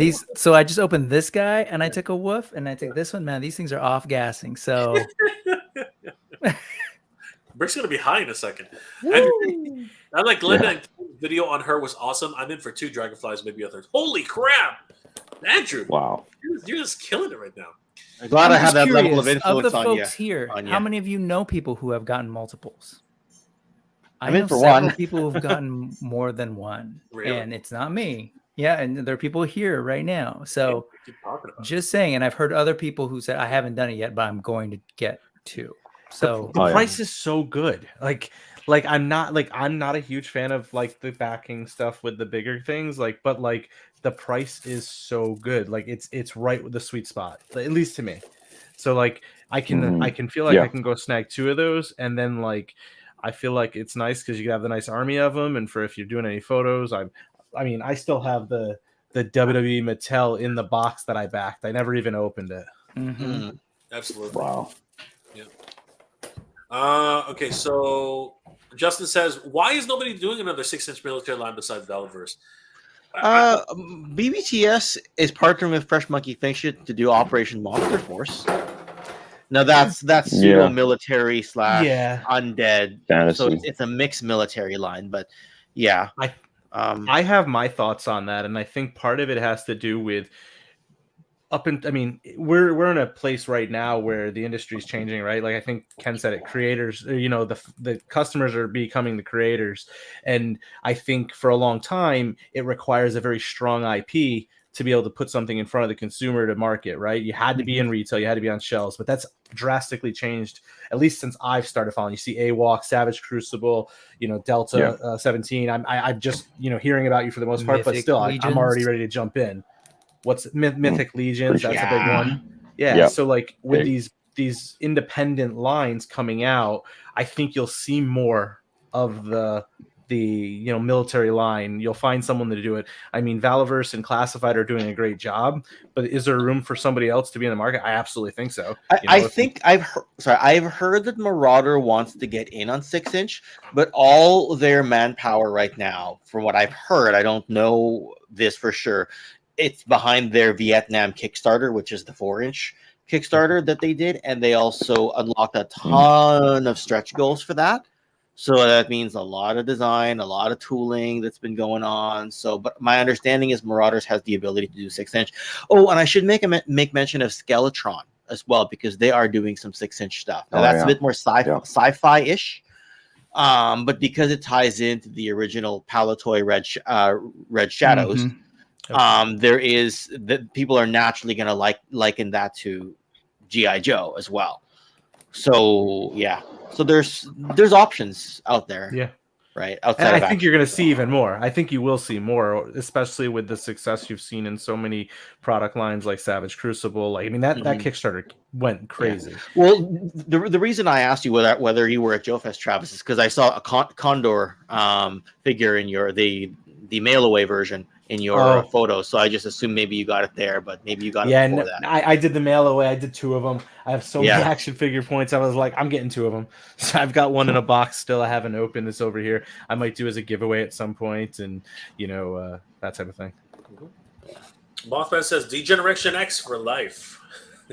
Travis is gonna get up and start doing the X chop right now. He almost did it. He was so fast. Let's go downstairs, get my Hitman shades, start doing. I'm gonna do the Hex chop. It's different though. I love it. Yeah, nice. Steve, what do you got there, Steve? Sorry. Okay. Yeah. The 2 Okami. So an army builder. Wow, That's just Robot a Ninja. really It's nice cool to see a looking couple character. Those are just. Oh, thank you. They got multiple swords. Both their hands come off, and you can put little shorter swords or a gun on the stubs, just like on the bats. So both hands come off. Both hands store on the backpack as well. There's a couple little posts to put the hands on there. That is amazing. So, what are these going to retail for, Steve? we're looking at 25 USD right now, and so it's really not too bad. Yeah, no, that's a really great price. Andrew Davis says, "Geez, Jay, after all that campaigning, Toy Source was late last weekend. You still haven't backed Dragonfly." I was thinking about that too. This fence is so nice. It's poking me, right where I needed to. It's a great fence. It's a great fence. I'm gonna stay on here until I see something. You like Dwight Schrute? You can just hang on the fence for the whole time. I'm gonna keep on this fence until the last day. It's just the way I can sleep on a fence. I can totally sleep. Totally sleep. I will do a Snoopy, no problem. Justin actually says, for 2017, where do you get your inspiration for your designs? Oh boy. Are you going to reveal the secrets there? I'm not sure there is a secret. I don't know. Okay, right, well, I'll do a couple here. Oh, we got it. Well, there's not really a secret. I don't know. I've been a military man my whole life. I love the Army, and I've always wanted to do things a bit differently. Like when I look at GI Joe, like most of my collection is boxed up, but there's some of it there.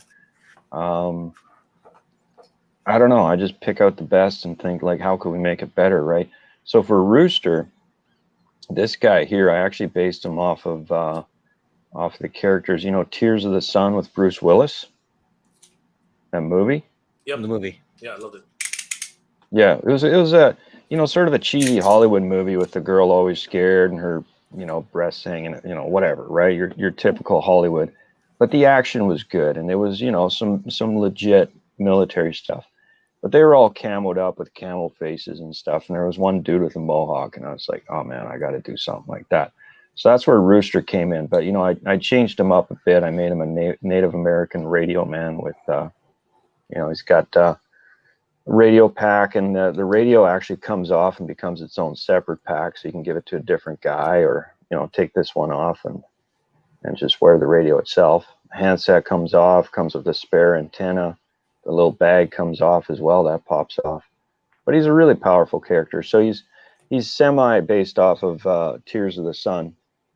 Just the idea of being full camo. And then if you look at this guy, this is a Spetsnaz trooper. So this is an army builder. Mm-hmm. And he's basically based off of what Spetsnaz wears right now. So we've got a removable belt similar to Snow Serpent. It's a nice, soft, pliable belt. Backpack, and then he comes with 2 different visors. Visor flips down, you can see his eyes if you want, or there's another visor with a red lens if you want to give him some color. Visor clips up nice, it's not going to fall down or anything like that. It actually clips into place. But this guy's uniform is known as the Bars Gorka uniform, and it's basically almost identical to what the Spetsnaz wears today. than the fact that we added some slanted pouches over here and one red pouch there, just give them a little bit of color, right?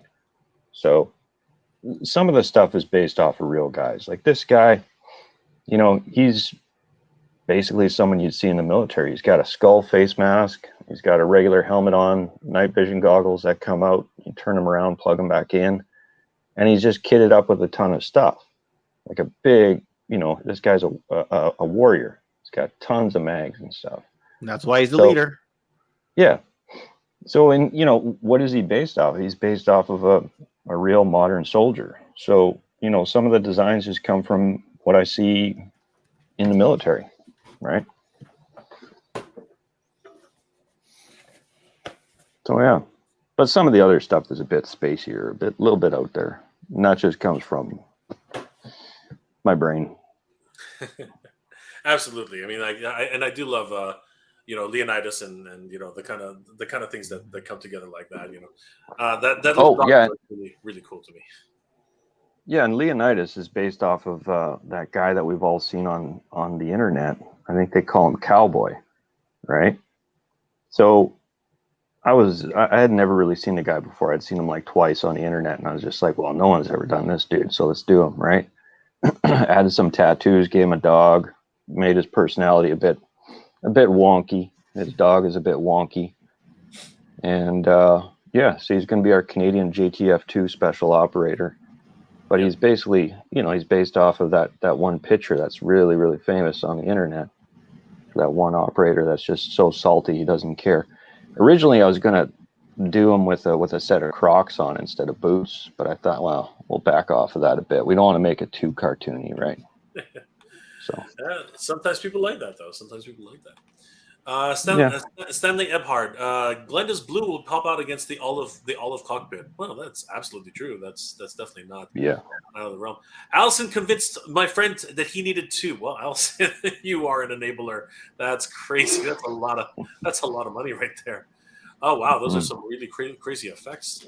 But those are the ones does that come with it? Wow. Oh, wow. That's cool. Holy crap. Joshua Alvarez got 4. Holy crap, man! You guys are ballers. That's crazy. Sorry, Steve. I was literally just looking at Clint's comment, and I realized with a bit of repaint, we could turn Leonidas into a Mega J with the beard. You guys are hilarious. Oh, there you go. With the beard. Yeah. Oh my we God. could use the head for Mega J. That'd be all right. Just look at the Clint's comment. Like, have you done a Mega J figure? I'm like, I think we got a head sculpt already. He's Canadian, right? So I guess he is Canadian. That's right. He's in the JTF. I guess that's something. Yeah. I guess that is something. Andrew Davis found payment plans for Hasbro through Zip and Carla. That's awesome. I'm gonna have to look at those. Fugman says D&D Owlbear. It does kind of look like an owlbear, doesn't it, Brick? A little bit. Oh. It's like, holy crap, that thing's huge. That thing's just ridiculous. Skew Raider says, dope panda at Brick something. It is a dope panda. Not going to see too many. Sure.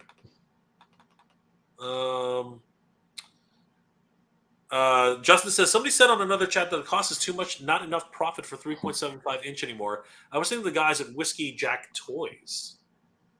Oh, okay.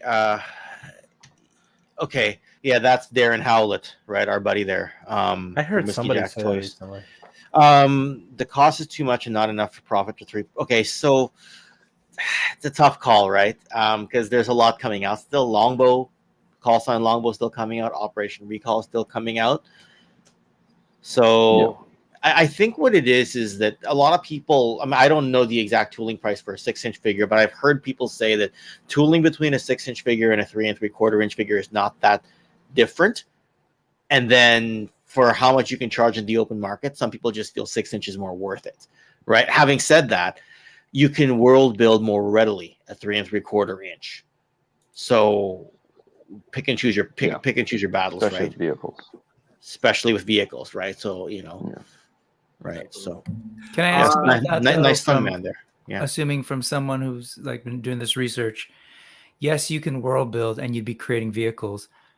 Doesn't that create a whole other world of like figuring out tooling and engineering though that Whereas if you were just doing figures, doesn't that sort of simplify things a little bit and then create the opportunity for greater profit? I'm just wondering, because I would imagine creating a vehicle is completely different, right? A completely different beast. It is a beast. It's like It is. multiple It is. It's great. I'm not sure if Steve has any thoughts to that.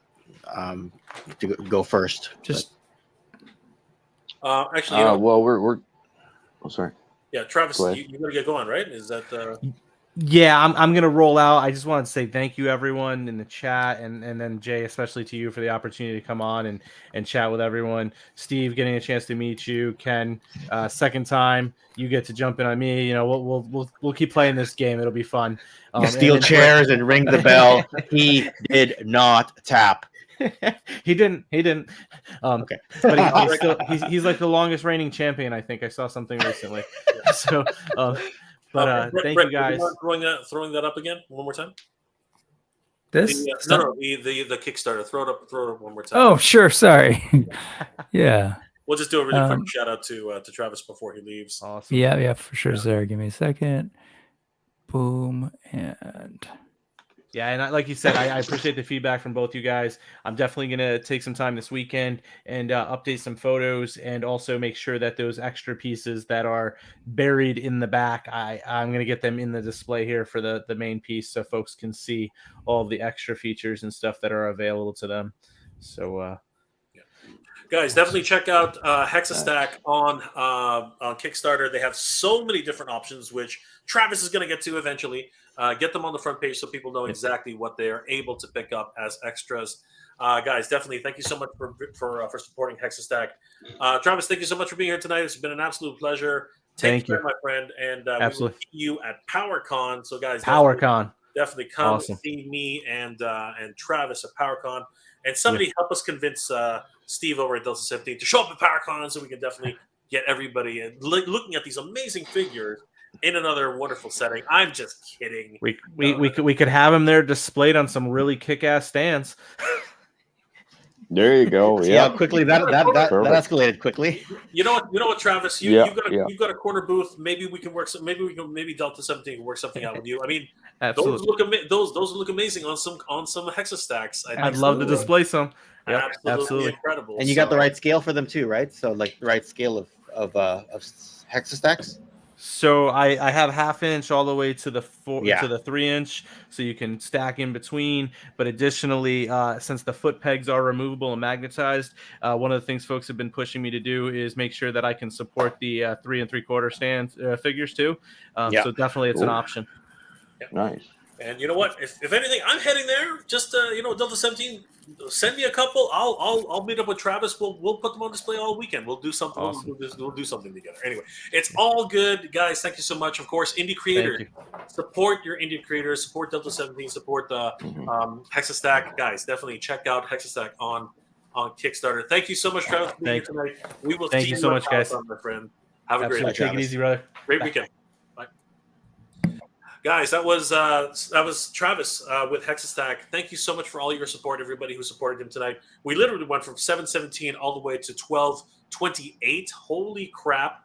What an accomplishment. Nice. You guys have done some amazing work. Thank you so much. And of course, Travis has to get his upgrade game going. Not enough pictures on that. So many great options. We're gonna help out. We're gonna help Travis out. We're gonna help him out. We're gonna get him some really cool stuff and get him back up to speed. It's all good. We got a super chat coming in. Let's the Timothy. Timothy Hans, thank you so much for the $10 super chat, my friend. You are awesome. I like how they are sharing that mold of the Battle Bears with Operation Monster Force figures for their Sasquatch figures. Holy crap! They're doing some crazy stuff right now, Brick. This is nuts. Yeah, I don't know if you're familiar with that, but basically Memory Toys, who's doing these, has released it in 3 different colorways or whatever. And then Fresh Monkey Fiction sort of showed off a figure that they're working on that's essentially a Sasquatch, including one that's carrying a giant machine gun through who's doing that gun? Gridiron. So they're working with Gridiron to do the gun, and then you're gonna have this bear with a Sasquatch head carrying it. So it's interesting. There's a lot of like sharing of molds happening. That's not the only figure that's doing that as well, but just again, toy renaissance. Thank you, Ken. Yeah, absolutely. Sculpt I just love how the wording is stuck. it's a good phrase.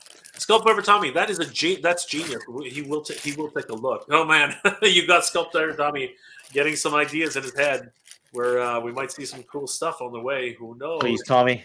This is gonna be crazy. Clint, Delta 17, what the hell? Delta 17, I think Jay's figure would need 6 hands. 6 hands the only way Jay can manage these live stream for friends. You know what? That's not true. I need more digits and more. Well, I shouldn't have said that. I need more hands to actually get things moving. Caveman and movies and more. Good to see you, brother. How are you doing tonight? Will Smith smacked that like. Yeah, that's nice. Hilarious. Good night, Justin. Thank you so much for the support, brother. You're doing so good to see you, my friend. Let's see. Clint, there it is again. Clint, you're crazy. Fugman 4, we love you guys. Thanks for talking to us. Dude, you're amazing. Thank you for being here tonight. Wookie Sasquatch, 6-inch figures have hardly any vehicles or playsets that aren't crowdfunded. Yeah. I mean, we're getting the Trouble Bubble. We're getting we got a whole bunch of bikes. You know what I mean? Yeah, for the smaller stuff, it's doable, right? Like up to about the air chariot. There's a boat, which is just here. There's a boat. You know what I mean? There's a boat. Private 76, what's going on, my friend? All the way from Germany. Good to see you, my friend. How are you doing tonight? Rethral where? Realware? Realware. Real. I know. I always do that. So Realware. Those are yes. The Delta 17. Real men wear pink. The Delta 72 figures are freaking awesome. Thank you. Yeah, Bryce H. Those figures are lit. Yes, they are. They're looking so much better. Let's see here. Clip and Delta 17. Can you make any? There it is again. What's with you, Delta 7? Delta 17 getting obsessed. Guy won't leave you alone. Let's not do that, please. Let's keep me out of Delta 17. Where they're gonna. It's an army that will fail if we do that. He'd be a tech guy at the headquarters. He'd just be like Sparks for mainframe, right? So. Oh my gosh, just crazy. Let's see here. Anybody else? Lord Hoagie, good to see you, my friend. How you doing today, guys? Let's talk about one more thing before we log off tonight. The big elephant in the room, San Diego Comic-Con 2023 is on the way, and Super7 is just doing crazy things this way. And you know, we just can't. Yeah. We cannot leave the stream without talking about this stupid elephant because it's getting bigger. It's getting bigger all the time. Q Allison. Where is Allison? Says codename live stream. Well, you know what? The Thor 29. That would be awesome. All the way from New York City. What up, Mega J? What up? Wow. 2941. Good to see you, my friend. Another New Yorker just left the stream, but good to see you, my friend. Always good to see the New York brethren. Guys, I of course am talking about, if I can get it on the stream. No, it's not Glenda. Oh dear God, it is the Cat's Lair, everybody. Holy crap. Wow. Holy crap. Wow. You know what? I'm gonna go ahead and ask. Any chances for bases and Delta 17, Steve? Any chances for a base? Like yes, but we're waiting till something really clever hits us. Like that Cat's Lair is brilliant. This Cat's Lair. Yeah, I'm gonna have a hard time. I'm gonna have to pay off the credit card a bit and hope there's enough room. There's a payment plan, Steve. There's a payment plan. We can figure this out. Great. I'm not sure, I do have to. I wonder. Thinking about that now, Canadians might have a harder time, but we will see. We'll figure this out. Yeah. So Super7 has been teasing us all for the last couple of weeks, and I mean, they went from literally showing us, the Cat's Lair head. You know what I mean? To the Lino sitting down on a computer console. Yep. Oh my God! Look, like Steve, what size is this thing? This thing must be huge. Yeah, that's huge. Gigantic. At least 4 feet, right? Oh, dude, it's got to be at least like at least 3.5, maybe 4 feet. This is crazy. We'll see. We'll see when it finally comes out. Look at this council chamber. They're doing some clever things here. Brick, what do you think? Did we talk about this yet? They're doing some really clever things. We didn't talk about this when we talked. It was prediction, and someone named Mega J Retro had a crystal ball because some of his predictions were coming pretty damn true. I was just hoping. I was hoping for sub 700. I was hoping for it, and I said, did I say 650? I don't think I did. No, it wasn't just the price. I'm talking about what was in this thing. What rooms were in here? Some of the things that you mentioned, friend. Well, I'm not. You know what? I'm going to be completely transparent to that. I had some inside. I had some inside information. Okay. So there it was guesses for me, but at the same time there was some educated guesses. Let's put it in there. But informed guesses, yes. Yeah, let's put it that way. Ken, Steve, what are your thoughts about this? This is ridiculous. This is absolutely ridiculous. The council table. I mean, you can reenact so much from the cartoon, even more so than like the detail. Yeah. It just draws you in. Wants you. I don't know. I just see Snarf sitting on that table. Yeah. 100%. On top or somewhere else, it's crazy. I theorized for years that I was the only person who actually liked Snarf. No, I like Snarf. Snarf has saved the Thundercats multiple times. Yeah, I just love doing that to drive Steve crazy. I'll call him. I'll just call Steve one night and be like, Snarf. Yeah, right. And it'll be like, you're suspended from Delta 17 for a month every time you say Snarf. Yeah, grounded. No, he needs me, so I can get grounded or suspended, but I can't get fired yet. So, Steve, what are your thoughts on this? Like, no, what you're not getting fired. What are we looking at here, Steve? What are we looking? Well, it's beautiful, but it's going to be huge. I mean, look at the size of those chairs; they're tiny. So, if you're going back to the Friendly Giant days, and you think of the scale of the chairs compared to the guy actually has to sit down in them, this thing's going to be over 4 feet. There's no way that it can be under 4 feet. That's huge. Yeah, it is. And then we got another beautiful though. Yeah, absolutely, 100%. Now, a lot of people, I'm getting the funniest jokes. They're saying, "Hey, ice cream." They're saying scoopers. Silver spoons and pink spoons. We get some ice cream in here. Anybody got some ice cream? Nice. Actually, you know what? You pick it up from the bottom. They actually are kind of like spoon-like, aren't they? It'll work. And we got one last tease for today, and this was nuts. All right, who knows what this is, guys? Let's look at that. Let's get some. You got your Samoflange in there. Panthro. Steve, you know what this is? Looks like Panthro's tools for his ThunderTank, right? Steve has for the ThunderTank. Right on. Yes. Yeah. Correct. Yep. This is Panthro's workshop. His workshop. Nice. Workshop is on the other side of the mountain that you can see here. This is the mountain, right? The mountain ridge. Oh yeah. We have the Thundrillium cables powering the entire unit. Beautiful attention to detail here. Now, let's try and figure out this mystery here. Wait, real quick. That tabletop folds up. There's a lot of different things happening in this, a lot of details. And I just want to say, I know a lot of people have their opinions about Super 7, but one thing Super 7 has always done was do its research and really try to get those deep cuts. And they're like, I remember when we first were talking about this, I was just like, to keep it under a certain price, what if it's just a shell? What if it's super basic? Yeah.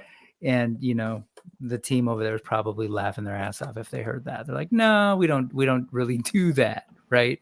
Yeah. Look at these things. And I'm sure each of those are removable. You can put them in characters' hands. Look at all that deco. It's like it's next level. So I think this is pretty much their way of trying to regain a little steam after some of the conversation that's been out there about what they've done. I don't know that it's necessarily gonna be enough or help with certain folks, but there's no way that when this thing gets revealed at STCC that it doesn't get a ton of attention. No, 100%. There's just no way. I've had discussions with I've had across the board. I've had people who are pro crowdsource. I've had people who are Absolutely not. Companies should not, corporations should not be involved in crowdsource. And as a matter of fact, I'm just going to go ahead and put it out there. I'm going to make a video on this topic, and I'm going to have a lot of opinions from a lot of different, a lot of different creators. Brick, you're welcome to put in your 2 cents on this. Should companies be involved in crowdsource? Should corporations be involved in crowdsource? Sure. Or Why is not? it? Well, see, so there's another opinion, right, Steve? You've got that, but it's a polarizing topic right now. It really is. So I welcome a lot of people to put on video, your take on this, and I would love to put a video together and actually get these. Yeah, opinions. I mean, I probably already told you my thoughts on this, Jay, but I think some people may not have heard it yet. Is that when it comes to crowdsourcing, right? Like, there's a certain optics to large companies doing it and being like, man, you can roll the dice on this because it's only a drop in the bucket for you for these large corporations. But at the end of the day, it's hard to appease the corporate suits at the top. You know what I mean? And if you're kind of at the worker B level, and you're at the, you're working closer to the brand, if it's the only way to green light a project because somebody at the top doesn't fully understand the passion project you have, maybe that's sort of like splitting. It's kind of the middle ground you have to take, right? Because you have seen large stuff on shelves before. I think it speaks to the confidence that the suits at the top do not have, that this stuff is going to sell at retail, right? You can say it won't sell at retail, and some people will say, oh, but it will sell at retail. Again, it just comes down to the suits at the top and their confidence in it. If they see a track record where something similar size sells, they may just go back and put it at retail again. Will they want to dedicate that retail space? Or would they want to use it for something else? Who knows, right? It's such a polarizing subject matter. Yeah, and we're jumping the gun because I know you're going to make a dope video, Mega J, but just want to throw out there that it's not just the suits behind the toy companies who make that decision. It's their customer, and their customer isn't us when they're dealing with retail. It's Target, it's Walmart. Yep. So they're the folks who have to also say, oh, yeah, you want to do that? Okay, we agree, or we will give you that. There's a lot there. Then throw in the licensor for Disney, etc. There's a lot there. Right. So there's a lot you got to juggle. A lot of things to catch in the air. Absolutely. Can I just say, I know people are frustrated with crowdfunding, but I'm just saying, we are getting a Dragonfly. Yeah. You are being offered a Super7 Cats Lair pretty soon. So like, we could talk about the what ifs if Target or Walmart want to do it. The what ifs if the Hasbro suits and the Mattel suits want to do it. We can talk about what if. I'll tell you what's actually happening right now is that you can get a Dragonfly. You're expecting a Hiss. I have a Galactus. I'm telling you, those are real things that are happening right now. So you can wonder if they should or shouldn't. The other side is it's actually happening, and we can. I wouldn't imagine that these are things that would be real, but they are. So ... Right, and for me, right, and I'm with Steve as well, and for me, the thing is this, and this is very important to consider. Again, this is only my opinion. I'm not gonna tell anybody how to think or how to act or whatever. That's not my position. But I will say this, right? If you think, and this is very important, okay, this is something that there's a very big distinction here. If you see value in this, all right, if this is something that appeals to you, if this is something that brings you joy, then that's your choice, okay? Yeah. Don't let anybody, not me, not Brick, not Steve, not Ken, don't let anybody tell you that you can't buy this or you shouldn't buy it. Exactly. That's your choice. Don't let any of your friends pressure you into saying, no, don't support the companies. Don't do this. That's not right. Right? No. You are a grown-ass man. You are a grown-ass woman. You are a grown-ass whatever it is that you are in life. You can make your own decisions. You're smart enough. You're intelligent enough to make up your own freaking mind. Exactly. And like one interesting thing that Corey Cantalupe said at Joe Fest, he said that like Lenny is really obsessed with G.I. Joe. He's really in there, and he does a lot of the design, a lot of the different stuff for the line. And so a lot of people just think that he's like a face, like Lenny and Emily, they're just faces for the corporate, sort of the in-between guys that present to us customers. But what we need to understand is that a lot of these creatives that are at these big, they're big corporations, but the creative guys are just like us. You know, they're interested in the art form. They're obsessed with their subject matter, and they want to get us some of these rare icons, some of these rare items. This is the only way to get them. So, I mean, it's a win-win for everyone. You know, you can say, well, Hasbro's a blank billion-dollar company, and it's like, yeah, but, you know, again, like what Brick said, you know, you've got suits at Hasbro, suits at Walmart, suits at Target, and they're all number crunching, and the attorneys and the accountants are going, I don't know, right? And then you've got the core that actually makes this stuff, the creative, and they're like, oh man, wouldn't it be cool if? And that's where we are as well. We're like, oh, this is cool, man. Wouldn't it be cool if they did this? It's imagination. It's the fire, right? This is the only way we can get that fire. And it's just an avenue that didn't exist before. Let's just be happy and just shut up. And if you don't like it, don't like it. You know, like just get off of it. It's just a way to get the stuff that you want. Rick said the same thing last week. Yeah. Exactly. Just, you know, and you know, again, we're all adults, right? Or at least we should be. You know, I'm not. My brain isn't adult anymore. But you know, this is exactly cue dramatic music. Absolutely.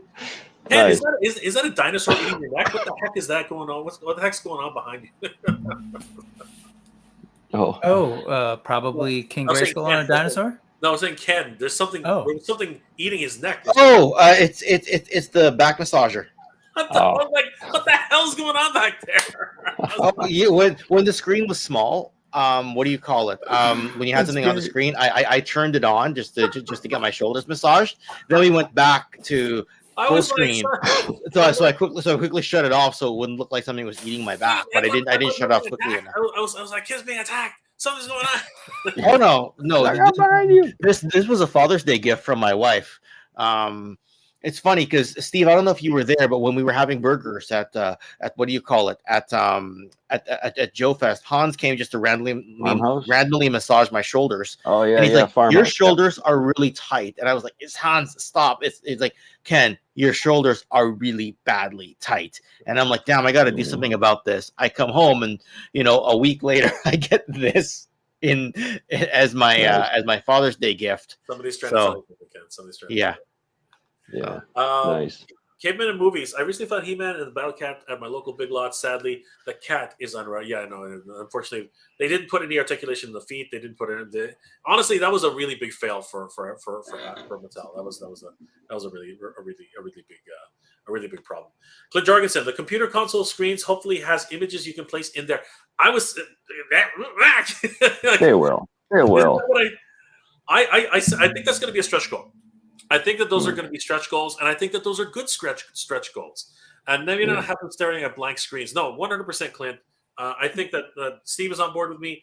I'm pretty sure they're going to get replaceable screens. You know what I would love to see a company do is scale that kind of thing to a certain iPhone or something size so that you could put an iPhone screen behind it and, you know, project whatever video or whatever. I want to see that. That'd be cool. They did that with a Teletran 1 KO back in the day. And I think Ken knows exactly what I'm talking about. It's actually a KO. It's not official, right? You actually can put your iPhone in the background to actually show. I do vaguely remember that. Yeah. Just very vaguely. Yes. Caveman says, it was recently revealed that Lino is a Manx cat. No tail. Yeah, that's more information than I needed to know. But sure, Manx cat. Awesome. I thought it would be some sort of lion, but okay. I mean that's what it is. That just means it's short tail. Yeah, got you exactly. Oh, maybe no tail, right? Yeah. Clint Jorgensen, the council table gives it more legitimacy. Not like I needed more legitimacy. Honestly, it does. It actually makes it be rooted. So I'm really looking forward to the other reveals that'll probably happen very, very soon. Monkey Jeebus, they should put LED screen. There you go. They should put LED screens that show Thundercat cartoons like the one at Tiny Walmart. I hear you, brother, but that would just drive the price up like crazy. Like I'm just even impressed that Brian Flynn confirmed that they will have LEDs. That's crazy. You know what I mean? For the first time ever, they're actually incorporating actual LEDs. Because I was worried Brick, you know this. I was worried that they were going to be glow in the dark, again. So I'm super happy that that's an actual thing. Yes, curator, it is Panthros Workshop. Hopefully there will be a place to. Damn, yeah, I would hope that you could put the Thundrillion box under one of the paws at the very least. I think that's probably going to be the place to store it, 100%. And Clint and Brick, I think we're almost positive now that it was intentional. The paw can actually fit the LJN ThunderTank. I think it's almost 100% confirmed right now. Yeah. It's. I mean, the size of this thing is just absolutely huge. It's not big enough for that beast over there, but it's definitely big enough for the LJN's style of ThunderTank for sure. The Thor. I don't mind crowdfunding. Just wish they'd take an NRD, maybe 25%, instead of taking all up front and hold my dollars for a year. But, that's the thing about that though. The Thor. Like, how do they guarantee you're going to pay? A lot of people quit. You know what I mean? A lot of people do actually stop their pledges after 2 or 3 months. So they are in the long term, they actually are losing eventually, right? But I mean, they need those guaranteed funds to actually get the project off the ground. That's actually why Kickstarters are run the way they are. As a matter of fact, all indie creators need that money as well. I mean, like you're asking someone to produce something for you, right? And I know where you're coming from, but seriously, it's not easy to get these things finished. Clint, and that would be the terms that the suits would put out, right? The terms are, well, you got to gather up all the money, etc. You got to fund it on your own end. That's the only way we're going to give you leash to do this, right? So again, if you like the product, back it. I know it sucks waiting a year for something, for anything, but at the same time, that's the only way it's going to happen. The suit said, sorry, you have to fund it entirely on your end with your own group. And that's the only way we're going to give you leash. That's it. Yeah. So if you don't like it, don't back it. Every collector is different, right? The first filter in your head when you see a crowdfund from a large corporation could either be, oh, this shouldn't happen. That could be your first reaction, and maybe that principle or that ethic you stand by just overrides everything. That's the case. That's fine. For me personally, my first filter is, do I need that in my collection? Then comes the other stuff, right? And it's just everyone's wired differently, and it's hard to undo that kind of wiring, right? There's a lot of people I know, like I got good friends who swear by the fact that they will not back a Haslab, and some of these people I talk to weekly, and they're like, no, I will never back a Haslab. And I sit there and I go, I'd love to be able to say the same, except for the fact that I need that in my collection. Darn it, and then it just happens. They put out amazing stuff. What are you supposed to do? What's that? Conan? Again, you can speak with your wallet. If you on principle don't want to back, Vicron, Masters of the Universe. But I did get two because I'm thinking exactly like you, Steve. One of them is going to be a Conan. Yeah, nice. That's awesome. That is so cool. Yeah, but speak with your wallets, guys. If on principle you don't want it, fine, don't back it. But look at these Jurassic Park gates. A complete backfire. Like they just did not understand the market. They went ahead and decided for whatever stupid reason to exclude like half the world. Like it just didn't make any sense. Right. And now they're paying the price, right? There's a certain instinct that collectors have when they see something bang for buck. Like when the Dragonfly hit, you're like, relative to what I'm paying, this hits. There's an optimal point, and they didn't hit that with the gates, right? Yeah. No, there's nothing there. I don't know. No. Not only is there nothing there, everything they're offering is a repaint of everything we have. Right. I know. That's the worst part about it. Even the Explorer, it's got a tiny bit more detail, and then all right. Barely. Can I just throw in one other piece to this whole crowdfunding thing that we've kind of spoken around and we've seen it demonstrated tonight, which is what other form of sort of selling a product gets people to talk about a thing 10, 20, 30, 60 days ahead, and then come on to channels like this, right? Talk about it, have people in real time say, oh, I didn't know about that. What's that about? And you get this platform to talk to people directly.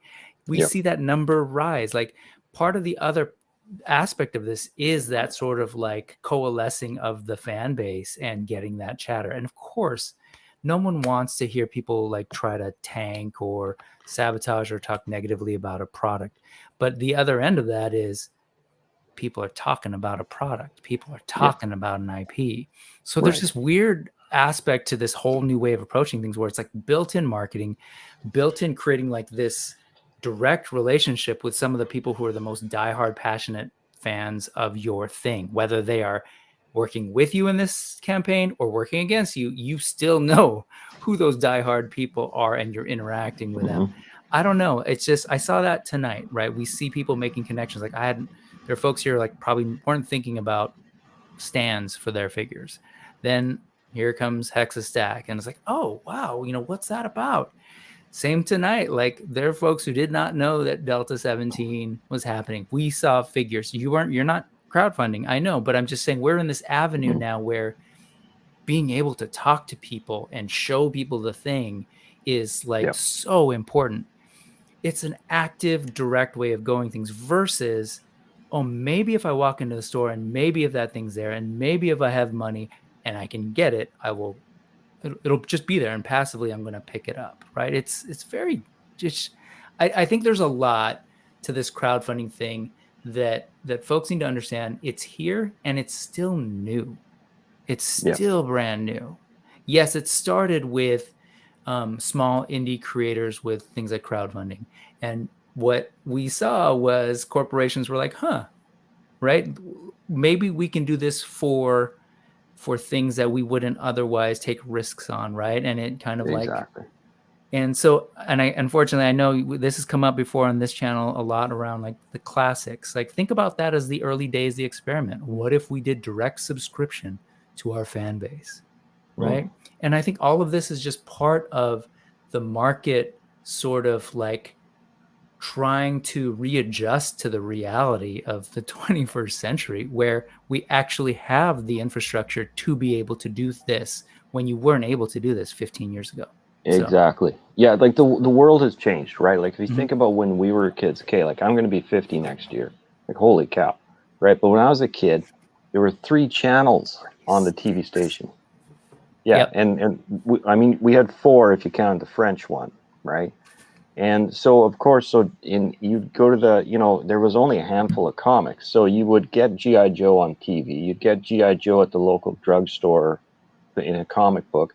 You get G.I. Joe the figure everywhere. So they were able to build whatever. They were able to put their world in your face all the time, right? Now you have the internet. Everybody's creating something, right? And if you look at whether it's, now comics, there's hundreds that come out every month. There's hundreds of different channels and subscriptions that you can get. It just goes on and on. Even if you look at video games, there's so many skins you can put on your characters. It goes on and on. If you want something, are you willing to pay money for it? Like, why not? I don't see the problem. Like, yes, it's a $1 billion company. So what? They still have rules. They got to be $1 billion company by being intentional. They're not going to break those intentional rules now to just be like, yeah, let's go blue sky, right? Let's listen to our creative guys and let's have them sit in this boardroom and go, wouldn't it be cool if, like 100 times in a row, right? That's not how they built that company. They were very careful. They were very intentional, and they will continue to be so. Like you were talking about, Brick, you were talking about crowdfunding, Kickstarters, and how you can build a core audience as you go. And it's so true. Like when you look at our Instagram, we've got like 300 and a handful followers. Like the road that we chose, we lost the ability to really build that groundswell. You know what I mean? But I chose to do it a different way for different reasons. Hopefully the gamble pays off. But it is a great thing to take people by the hand and just walk them through and show them like, hey, we got this, we're doing that now. It's really cool. Like I love what Skeletron is doing and Longbow and Hidden Force and a whole bunch of the other ones. It's a lot of fun to see all this stuff. So I don't understand why people get upset at Hasbro or Mattel or anything like that. They got to where they were by being careful, and they're not going to throw those rules away because they have more to gamble now. They have more to lose in a lot of ways. So if you like something that's cool, rare, you wouldn't get any other way, just jump on and just be quiet. Don't stop complaining about stuff, right? So. No, and not that I have to be sort of kind of neutral on all this stuff, but at the end of the day, I have my own thoughts on this.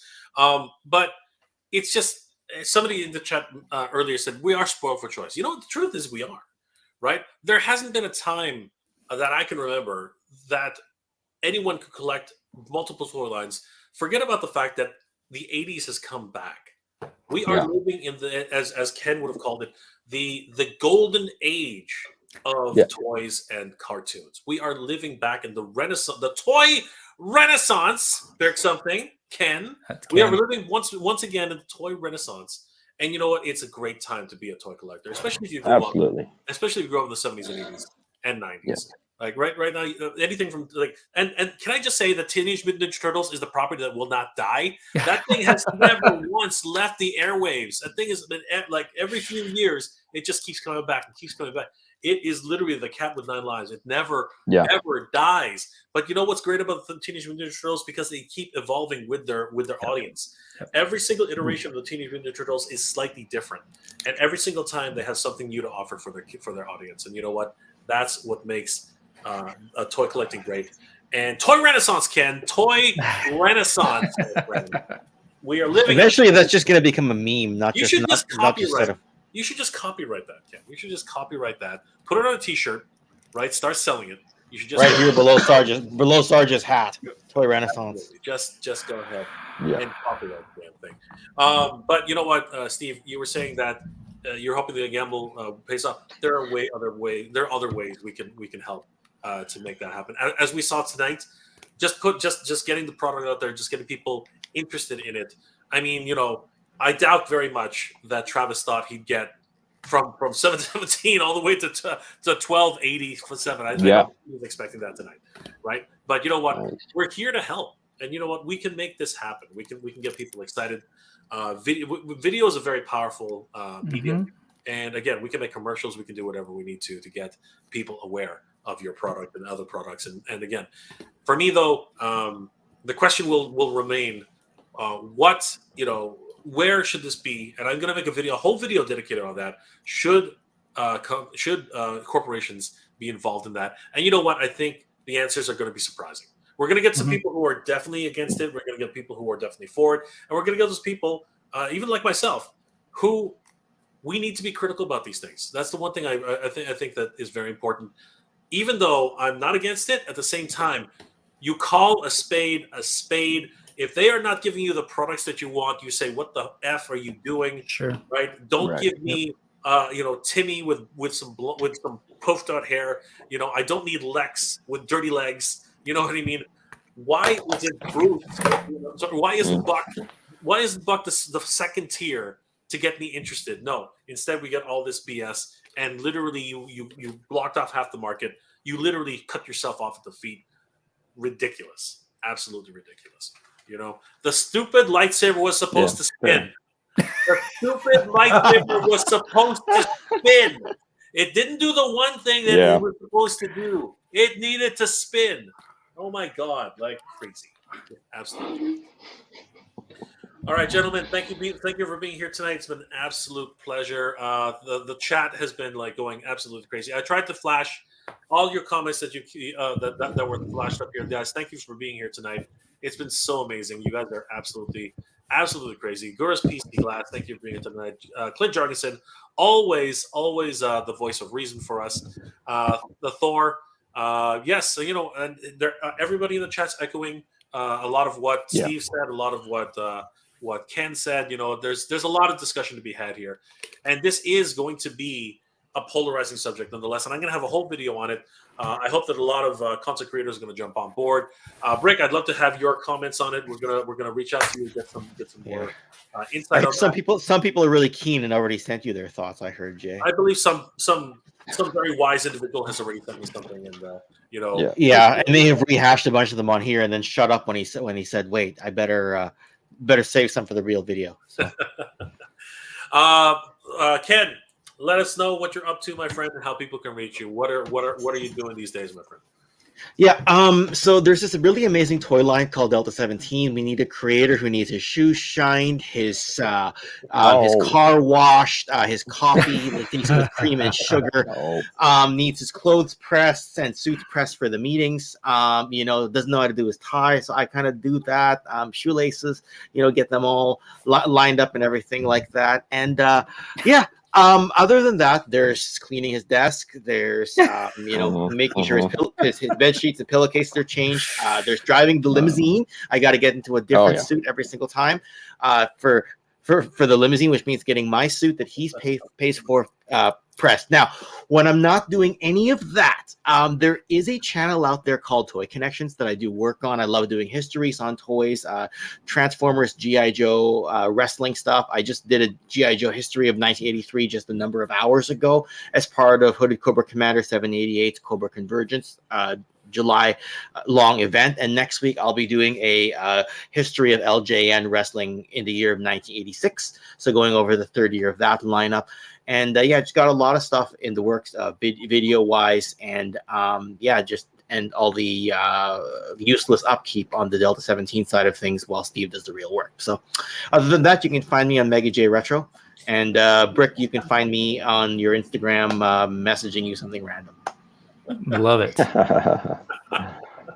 I'm confused. I'm so confused right now. This is ridiculous. Brick, how can I'm gonna say with a straight face that I'm gonna go off camera to laugh at my own joke. See you in a bit. Yeah. Nice. Bravo, Ken. Bravo. Wonderful take on that. Brick, what are you working on, and how can people reach you, my friend? So tomorrow night over on the Ostradamus channel will be the next installment of Legion's class. And so I'll be a co-teacher on that with a bunch of great folks. And we'll actually be starting to talk about the sort of, again, to bring up the toy renaissance.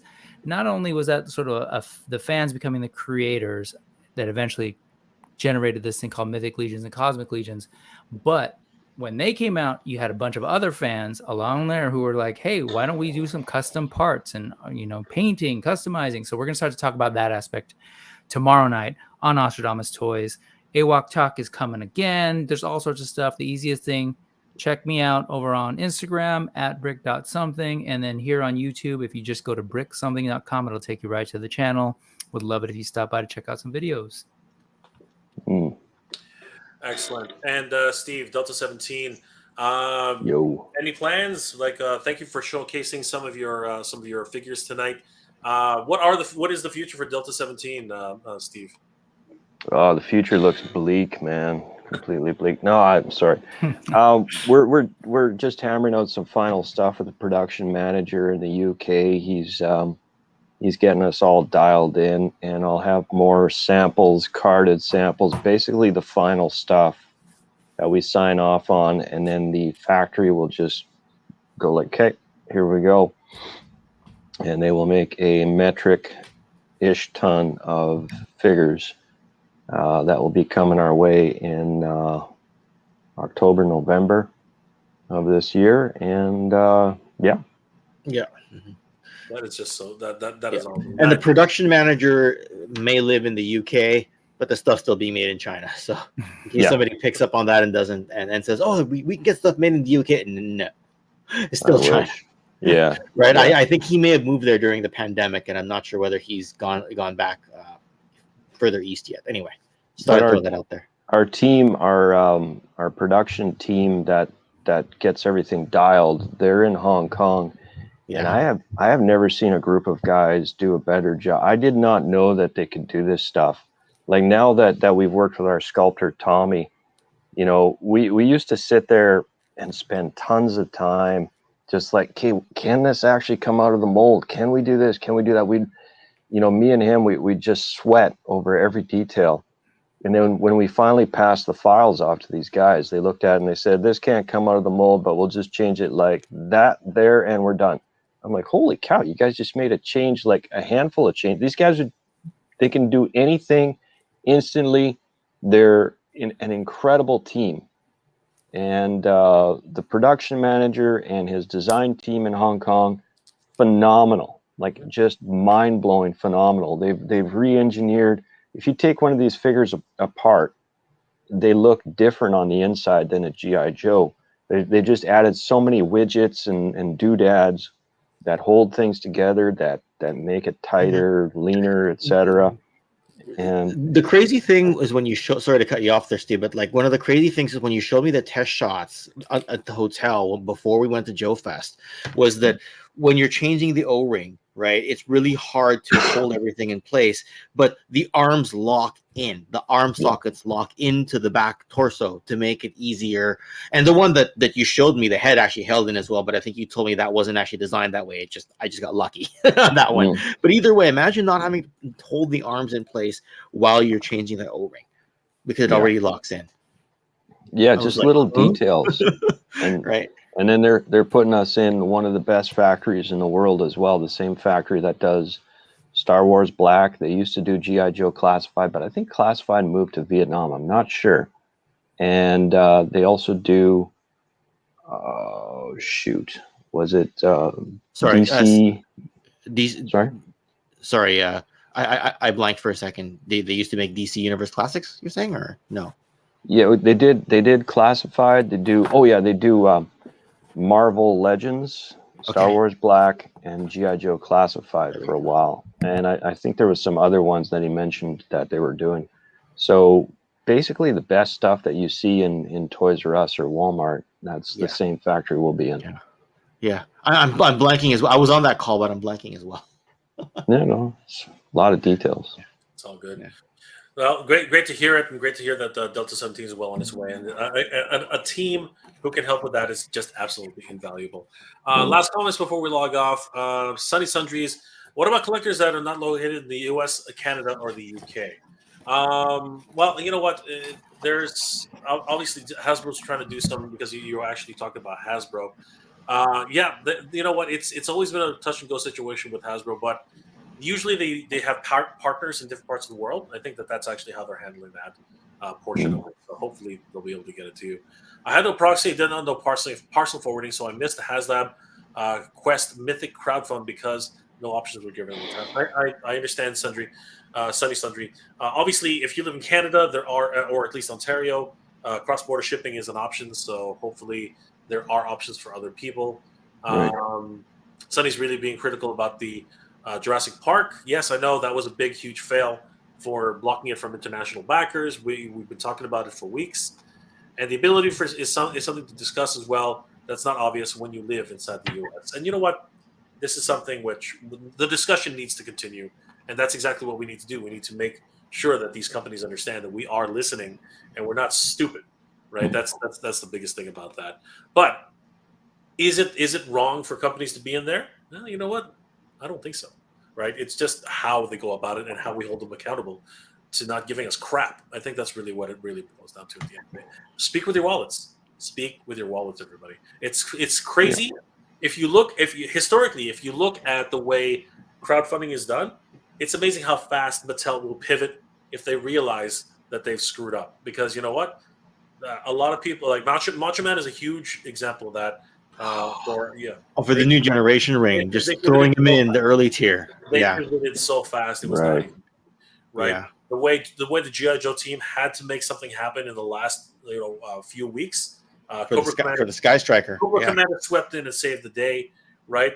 Even the Rancor, they were so hard up on that, but they finally did lament and recant on one aspect of it. They chose the wrong choice, but they did do it. Again, You're talking about the Rancor Keeper? The Rancor Keeper, but everyone wanted Ula, no Moolah. So basically, you know what? They took a gamble. It didn't work, but they waited so long to do it. It was already too late, right? Again, like speak with your wallets. Hold off. I don't know what's going to go on with this JP. I was going to do a video on it saying, can it be saved? The reality is, if they don't do something soon, this thing is dead in the water. It looks like they've abandoned it pretty much completely. I think that's just the way it is, unfortunately. Draconin, how do you vet the factories? Where do you even start? You know what? I think for Steve, it was a huge learning process. I think at the end of the day, Steve. Well, okay. What you got to do is you got to find another toy producer that you respect. And then you got to start digging. Where do they go? Who is their production manager? It's not so much about vetting factories as it is finding a good production manager who can get you, fantastic your product done the way that you want it done. High quality. You want quality first. You just can't sell garbage, right? So if you can find someone who's you can find a toy line, maybe I don't know if you're thinking of doing your own thing, but you're going to want to start looking at someone who's making a smaller line, whether it's I don't know, us or Animal Warriors of the Kingdom. Usually they'll give a shout out to someone in their social page, thanks to so and so, and usually this guy won't shout him back, and you start to dig into him, and you'll find out that it looks like he's attached to these different projects. There's a bunch of different projects. There's a bunch of people shouting him out, and then well, we've got a production manager here. So it's all about the production manager. He'll find you the good factories. You don't have to sweat the good factories. You have to sweat the good production manager. So there's about 2 or 3 that I know of. I got to watch my words. They're both, the ones that I know are good. There's different schedules to these. And yeah, I'll leave it at that. Yeah, you know what? Steve's being very generous, even relaying that information. So thank you, Steve, for that. Draconin, if you are making something, good luck. It costs a lot of money, so best of luck to you, my friend. Yeah. But you know what? Connect with somebody, as Steve has said. Try to do your research and make it happen. Clint, Marvel Legends. If that Hong Kong team is doing well, they will have Mega J. Hilarious. You guys are just too funny.